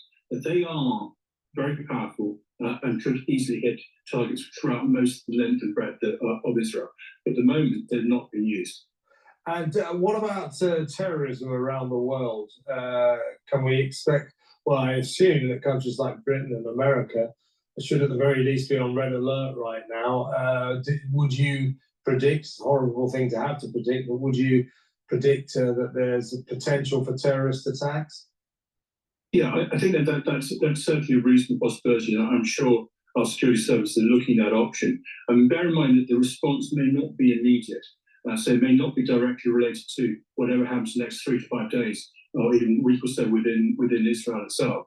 But it may be something which people then use as a justification for some form of attacks in the future. So I think it's a very reasonable surmise that our security will be threatened as a result of the operations that are taking place at the moment by Israel into that. They'll look for an opportunity, not least which could basically accuse us of sheer hypocrisy. We worry about every life that's lost in Israel, but the lives are lost in Lebanon. We appear, I don't think that's true, but they can make a plausible case that we don't care. Quite. Now, last question really, Simon, for now, although I suspect we'll regroup fairly soon because this is a fast-changing situation. The role of Iran. Iran right now is happy for Hezbollah to catch all the flack, to stay in the background, pull the strings, but not get too involved. Will they continue with that? Well, it's a really interesting question, because the response we've had from Iran up until now has been controlled, is the way I would put it. So whilst they have conducted a series of major attacks, they've always been slightly conditioned by what the potential response. So lots of rhetoric, always a response. So they don't ever let anything taken down, but they don't try and overreact or escalate upwards from that. And you saw that in the kind of exchange, the Israeli attack on the Iranian consulate in Damascus, followed by the missile attack from Iran, followed then by an Israeli counterattack into Iran itself. It was all quite measured, all quite controlled. But this is on a different scale. And the question then is for Iran, what they're going to do. Now, Iran today has said that Hezbollah can't stand this on its own. So there's some indication that Iran is considering its options and what it might do to the pressure on Israel itself. Where they would actually themselves try and conduct direct attacks on Israel is probably unlikely. They may try and do something fairly symbolic, which is why presumably the Americans are moving some of their warships into the Eastern Mediterranean, potentially in preparation for at least some form of Iranian counterattack. But the question is, what can they actually do that would have a significant effect on Israel, given the geographical distance between them, the limited number of ballistic missiles they've got? The answer is not a lot. So they'll be calculating those as well. They'll support Hezbollah through rhetoric. Whatever they can do in terms of targeting intelligence, they will be doing. But will they do anything significant militarily? directly, I'm not sure. They might attack allies, they might find other targets which they regard as Israeli targets, but whether they attack Israel directly or not, I think is going to be less likely. So the very final question, I mean, this not to exaggerate at all, but in terms of doomsday, we're about 1 minute to midnight, aren't we? This is a very, very tense situation, more tense than we've known, since October the 7th.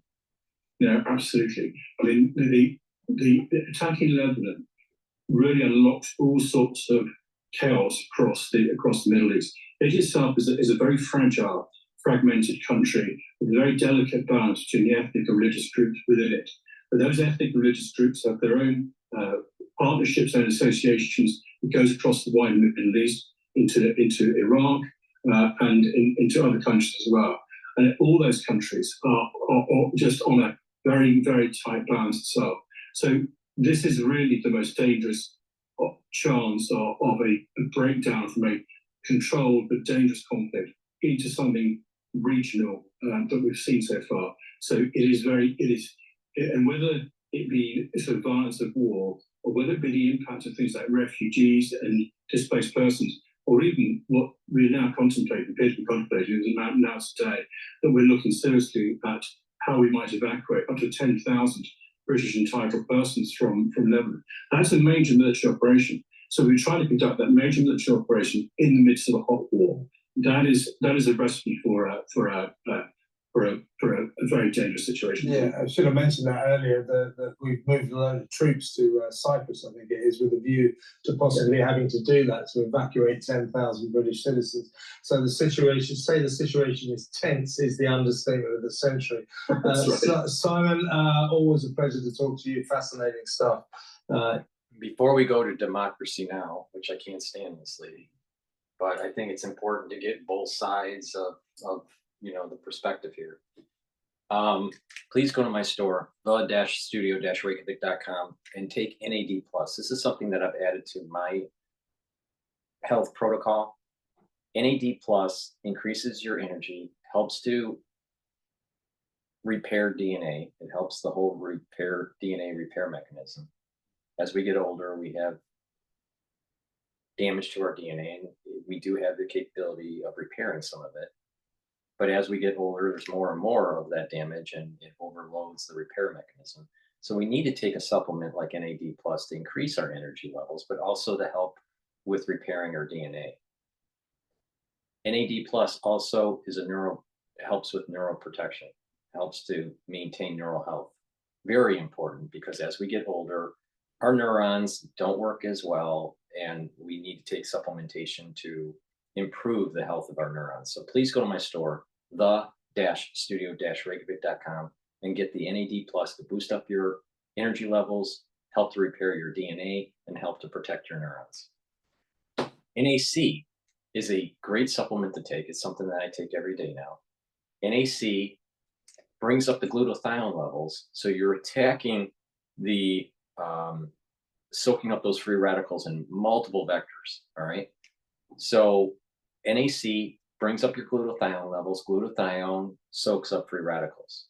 It's synergistic with C60, and I'll talk about C60 in a little bit here. It's also synergistic with other antioxidants like resveratrol, turmeric, ubiquinol. And NAC will help to detoxify your liver and your kidney. In addition, it helps with mental health. So it helps to calm down anxiety issues and ADHD. All right. So take NAC as a supplement every day to improve your glutathione levels, so you have a strong antioxidant working in your body, detoxify your liver and your kidney, and to improve mental health. So please go to my store, the-studio-reykjavik.com, and take NAC every day. Very important. And lastly, ubiquinol. It's the active form for CoQ10. This is important. It's an antioxidant, helps to boost up energy levels because it's improving the mitochondrial health.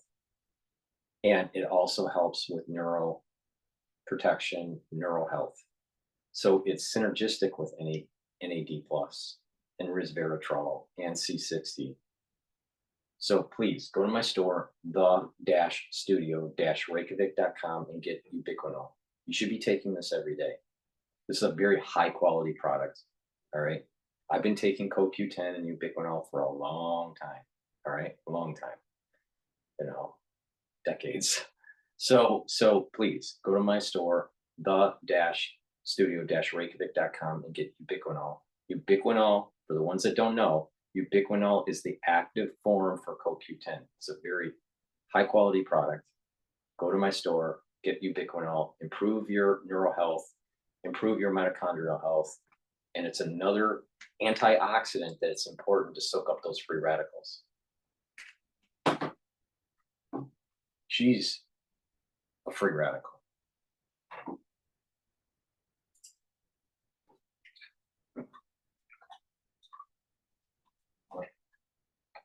Democracy Now! .org, the War and Peace Report. I'm Amy Goodman in New York, joined by Democracy Now!'s Juan Gonzalez in Chicago. Hi, Juan. Hi, Amy, and welcome to all of our listeners and viewers across the country and around the world. At least 22 people have been killed in Lebanon today as the Israeli military continues its bombardment across Lebanon. Israel's expanding the zones of attack with strikes for the first time on the beach resort town of Bitchute, just south of Beirut, and Maisra in the mountains in the north. The death toll over the past 3 days is nearly 600 killed, including over 50 children, 40 women, with more than 1,800 people wounded. Tens of thousands have fled southern Lebanon, many going to Beirut and the coastal city of Sidon, and are sleeping in schools and parks in their cars. The UN High Commissioner for Refugees... I received a news announcement on my phone while we're recording this. So the BBC just sent an announcement that Israel Army Chief tells troops Lebanon strikes are preparing ground for them to enter enemy territory.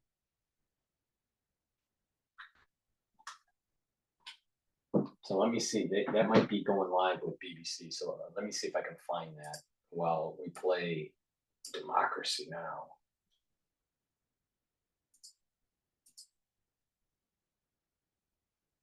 Two United Nations staffers were among those killed by Israeli attacks on southern Lebanon. Ali Basma worked as a janitor at the UNHCR's Tyre office for 7 years before he was killed in an Israeli strike Monday. And Dina Darwish, a 12-year staff member of UNHCR's Bekaa office, who was featured in UNHCR videos, was killed along with her son in an Israeli strike that seriously injured her husband and another of their children. Another Israeli strike killed cameraman Kamel Kayaki of Al-Manar TV. Meanwhile, Hezbollah launched dozens of rockets at Israel, including a long-range missile fired toward Tel Aviv that was intercepted by Israeli air defense systems. The UN Security Council has scheduled an emergency meeting on Lebanon today at the request of France. For more, we go to Beirut, where we're joined by Aya Mesjud. She's Amnesty International's Deputy Director for the Middle East and North Africa. Welcome to Democracy Now! Aya, since you're right there in Beirut, just describe the scene on the ground in the country. I mean, the onslaught that started Monday was really unprecedented. We saw tens and tens and tens of thousands of families hastily pack up their bags, leave their homes without any idea where they're going to next. All across Beirut now, you see cars that are parked with displaced families that have nowhere to go. The strikes have been expanding. There's a lot of misinformation around. People are paranoid. BBC saying right now, this is live from BBC. And that about 100 targets have been hit since the morning. We saw a wave of strikes in the east and in the south of Lebanon.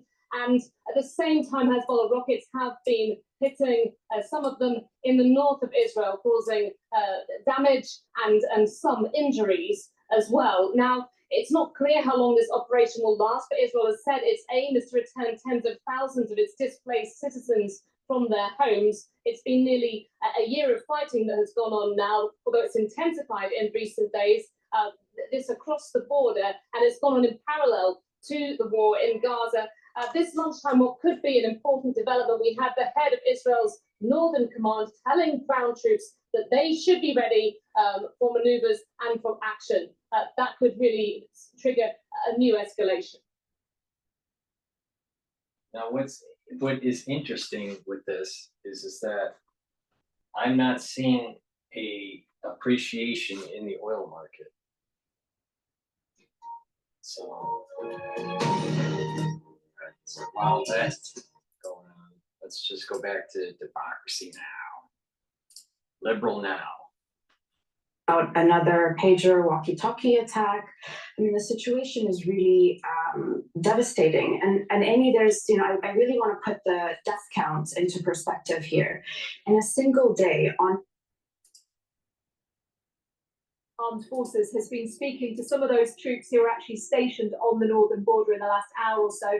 What he has been saying to them is to prepare for a ground invasion, which again would be a further escalation in what we've seen, of course, which began just after October the 7th.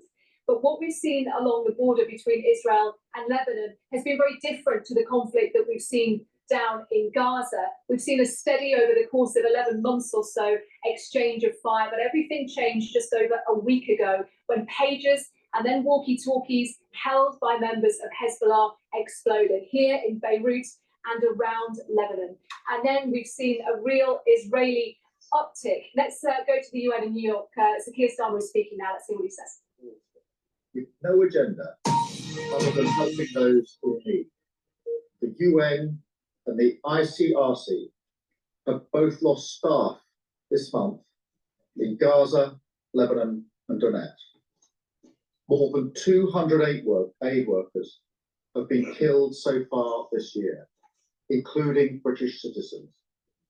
Their humanity should illuminate the work of this council. Because we have heard again today just how dire the situation has become. The Security Council must deliver its responsibility for global peace and security. So I want to use this meeting to call to action in 3 key areas. First, we need to renew the international consensus on delivering humanitarian support. This should be a bare minimum, yet too often we're falling short. We must address the situation in Gaza. The 7th of October was the bloodiest day for the Jewish people since the Holocaust. I utterly condemn the terrorist actions of Hamas. The ordeal of the hostages and their loved ones continues almost a... We're going to go back to... I find these speeches so boring. I don't even want to watch the speeches. Highest daily death tolls in recent global wars. It is higher than most daily death tolls in Gaza in the past year. In Gaza, despite the horrific Israeli onslaughts, it took 18 days for the death count to reach 500. This happened in Lebanon in about 24 hours. In 2006, the 33-day war that took place between Hezbollah and Israel resulted in 1,100 deaths over 33 days. We've already achieved half of that in just 24 hours. So the numbers are really unprecedented, and you see major panic across the entire country. People don't know where is safe anymore. The Israelis have expanded the areas that they're targeting. They're not limited to some areas in South Lebanon along the border and in the Bekaa. They've really expanded inwards into coastal cities, into mountains in the north. It really feels like nowhere is safe, and people are very much at a loss for what to do and where to go. And Aya, what about these phone calls and text messages, and also reports of dropping of leaflets on the population by the Israelis?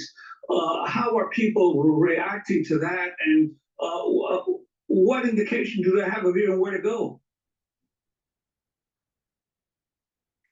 So on Monday, the information minister said that around 80,000 people received calls to evacuate. And we tried to look into some of those calls, and there didn't seem to be any pattern for who was receiving these calls. Some people in Beirut received them, some people in the south received them, in the Bekaa. It was really all across the country.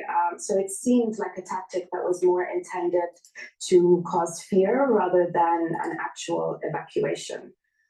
Some residents in South Lebanon did get more specific evacuation orders. But again, under international law, for evacuation orders to mean anything, they have to be effective, meaning that people must have the time to leave and they must have the means to do so.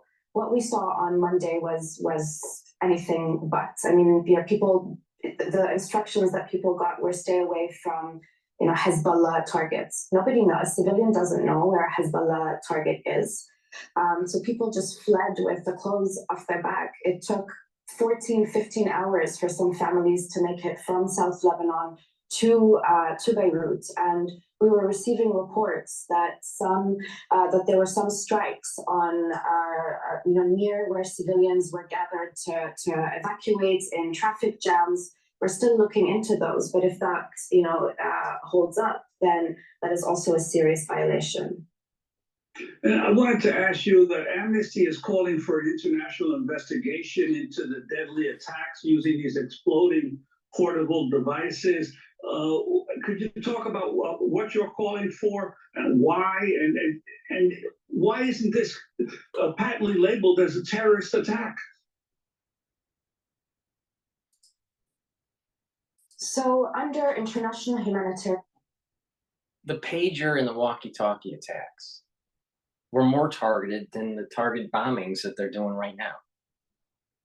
Because why would you have a pager unless you're Hezbollah? Why would you be working on a walkie-talkie unless you're Hezbollah? I mean, everyone in Lebanon is using a pager? Yeah, right.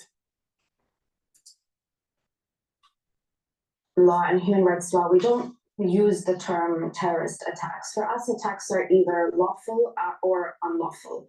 Our qualification of the pager attacks is if, as is being reported and as US officials and Lebanese officials have said, Israel was behind the attacks, then international humanitarian law applies because these attacks were part of an armed conflict.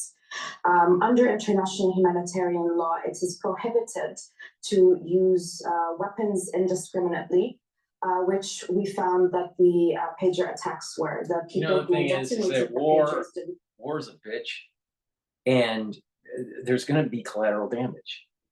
This whole idea of Amnesty International trying to, have a more peaceful war, it doesn't work.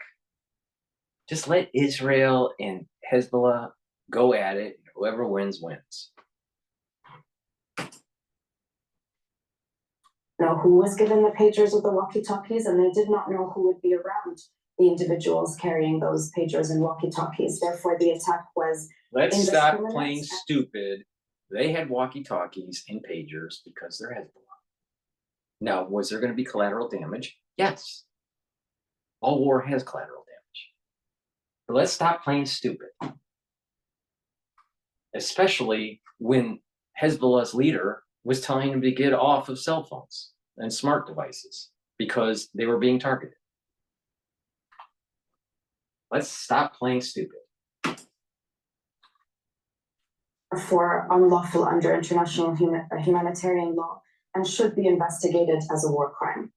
The reason that Amnesty has called for an international investigation on this particular attack is because of the risks of this kind of warfare. It transforms everyday objects like pagers and walkie-talkies into essentially booby traps.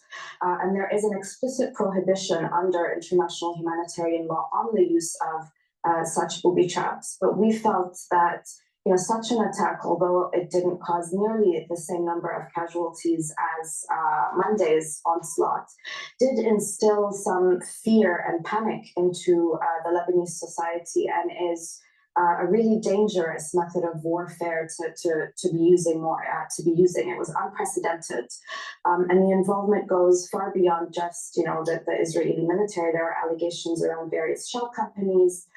So we're trying to look into all of the multifaceted aspects of this attack, but we do feel that an international investigation in this case is warranted. I want to ask you, Ms. Zub, if you consider this a war on Hezbollah or Israel's war on Lebanon? It's Hezbollah. Come on. That's an easy question. I mean, in terms of the impact on civilians, it is undeniable. Yeah, that see, Lebanese always spin it civilians as Israel's bad. The media coverage of Monday's attacks was Israel strikes Hezbollah targets. However, we've looked at entire neighborhoods that have been flattened, residential towers that have been brought down, people's livelihoods, their shops, their homes, their cars, all in ruins. You mentioned the deaths of the 2 UNHCR staff members. The health minister also mentioned the deaths of 4 medics and paramedics. Ambulances are being hit, medical centers. And the wave of displacement from South Lebanon, the Bekaa, and other areas is now, I think, almost 500,000 people have had to leave their homes. Not all 500,000 people are Hezbollah. So the impact on Lebanese civilians has really been catastrophic. And the response of the United States, President Biden just gave his last speech at the United Nations as U.S. president.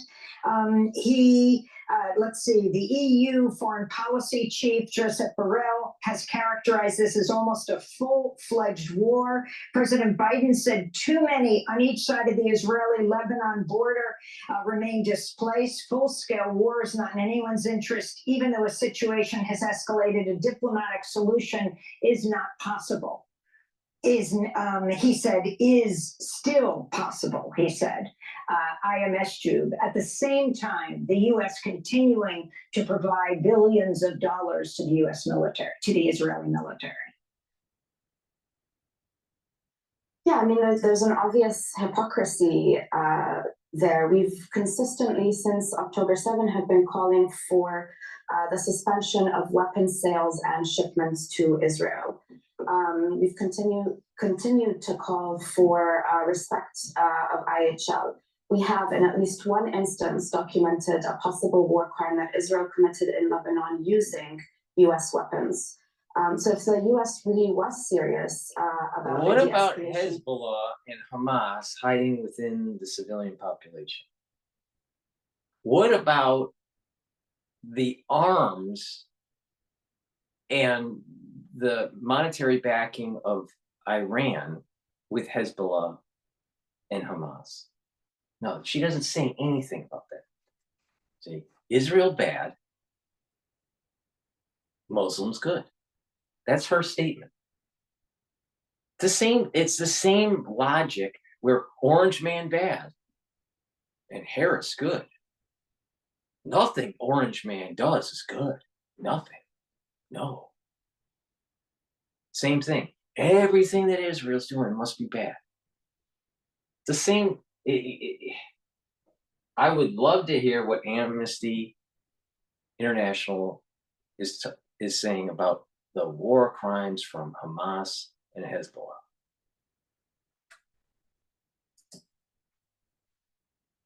The region, then they should start by stopping arms and weapons shipments to Israel, and by also supporting judicial criminal proceedings, including at the ICC. IMS Zub, we want to thank you so much for being with us. Amnesty International's Deputy Director. Fair and balanced? No. Please go to my store, the-studio-reykjavik.com, and help support my work, because where else are you going to have great content and great commentary on PNN? Go to my store and get the zeolite. Why? Because we're bombarded by chemtrails, forever chemicals on our clothing, in our food, bad water, packaged food products, poisoning our immune system and our endocrine system. Take zeolite, it's a molecule that's negative. It will attach to positively charged heavy metals, toxins, chemicals. It will bind and it'll allow you to urinate out those toxins and heavy metals in about 6 to 8 hours. All right. You can take the zeolite every day, take a few drops underneath your tongue and drink it with filtered water. You can take it all year round, every day, or some people, what they do is they take a few drops underneath their tongue and they use the whole bottle once a year or maybe twice a year. All right. But it's important to detoxify your body because we're bombarded by a lot of chemicals, chemtrails, forever chemicals, heavy metals in our water and our food. And you want to filter your water to get those toxins out of your water. And you want to eat better foods. Stay away from those processed foods because they're not healthy. They're not healthy at all. And detoxify your body on a regular basis. So please go to my store, the-studio-reykjavik.com, and take zeolite. Take a few drops underneath your tongue, swallow with filtered water, and detoxify your body. Get those heavy metals out, get those toxins and chemicals out. Please go to the store and get the zeolite. Now, I also have C60.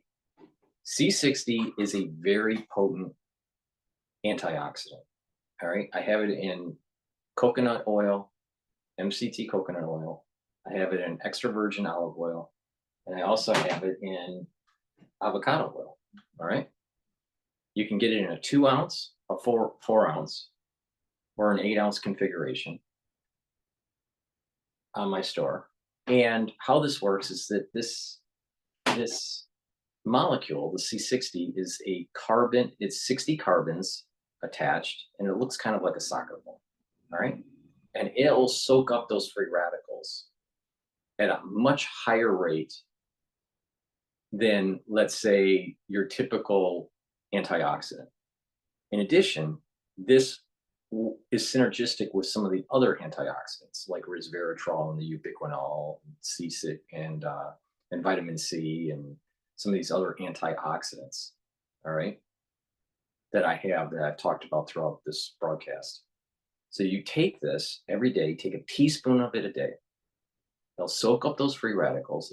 It's very potent, but it's synergistic with the other vectors, antioxidants like NAC, which brings up your glutathione levels, and it's an antioxidant through the glutathione pathway. But this is important to take on a daily basis. All right, and it's synergistic with the other antioxidants. That's good because you want to soak up those antioxidants as much as you can. All right. Now, you should take this on an empty stomach for better absorption. Take a teaspoon of it a day. If you work out, take it before your workout because you will recover quicker. Your recovery time is reduced. All right, when you take C60 when you work out. And what will happen is that your energy levels will start to increase. You're improving the mitochondrial health in your cells. You're slowing down that aging process of oxidation, right? Because you're soaking up those free radicals. And what will happen is that you're going to have healthier cells and healthier tissue. So it'll perform, those tissues will perform better and those organs will perform better over time. That means your immune system is going to improve. That means your memory is going to improve. Why? Because your neurons need a lot of mitochondria, healthy mitochondria. So when you take C60, you're improving your mitochondrial health and soaking up those free radicals. And that way you can produce those neurotransmitters and keep those neuron connections good and well established. So you have good memory and you're thinking quickly. So this is also synergistic with the neuroprotection that you're going to get from ubiquinol and NAD+. So it's synergistic with the stack. So please go to my store, the-studio-reykjavik.com, and take the C60. I take this every day. All right. It is a major pillar of my anti-aging protocol. Please go to my store, the-studio-reykjavik.com, Get the 2 ounce, the 4 ounce, or the 8 ounce configuration in either extra virgin olive oil, MCT coconut oil, or the avocado oil. It's in an oil because the C60 is lipid soluble, right? It's suspended in the oil, so for better absorption. Please go to my store, the-studio-reykjavik.com. That's the end of my broadcast. Please help support my work by sharing the links. Ask your social media to follow me so I can reach a larger audience, so I can talk about geopolitical events, how the economy is doing, and how to improve your health. You can take charge of your health. You can go down a path where you're getting your body the healthiest that it can by following my advice, taking the supplements, doing a little bit of resistance training, doing a little bit of cardiovascular fitness, stretching, balance exercises moderately, do some walking, challenge your brain by reading and writing, talking to people in the real world, proper sleep, proper diet. When you do these things, you're going to radically change your health. It is in your power to improve your health. Majority of the diseases in the United States, the majority of, in terms of the percentage of the population, majority of these diseases are lifestyle diseases. Diabetes, cardiovascular disease. Now, yes, there are people that may have a predisposition to a certain type of disease because of genetics or whatever, but a big part of the population can reverse their disease path by just changing their lifestyle. And you can radically change your health and the amount of money that you're spending in healthcare. The answer to healthcare, a big part of it, is people need to change their lifestyle and get healthier. Please go to my store, the-studio-reykjavik.com. Take the supplements that I take every day to slow down the aging process, to boost up the immune system, to have more vitality, and enjoy your life the best that you can. Thank you for listening, and have a nice day.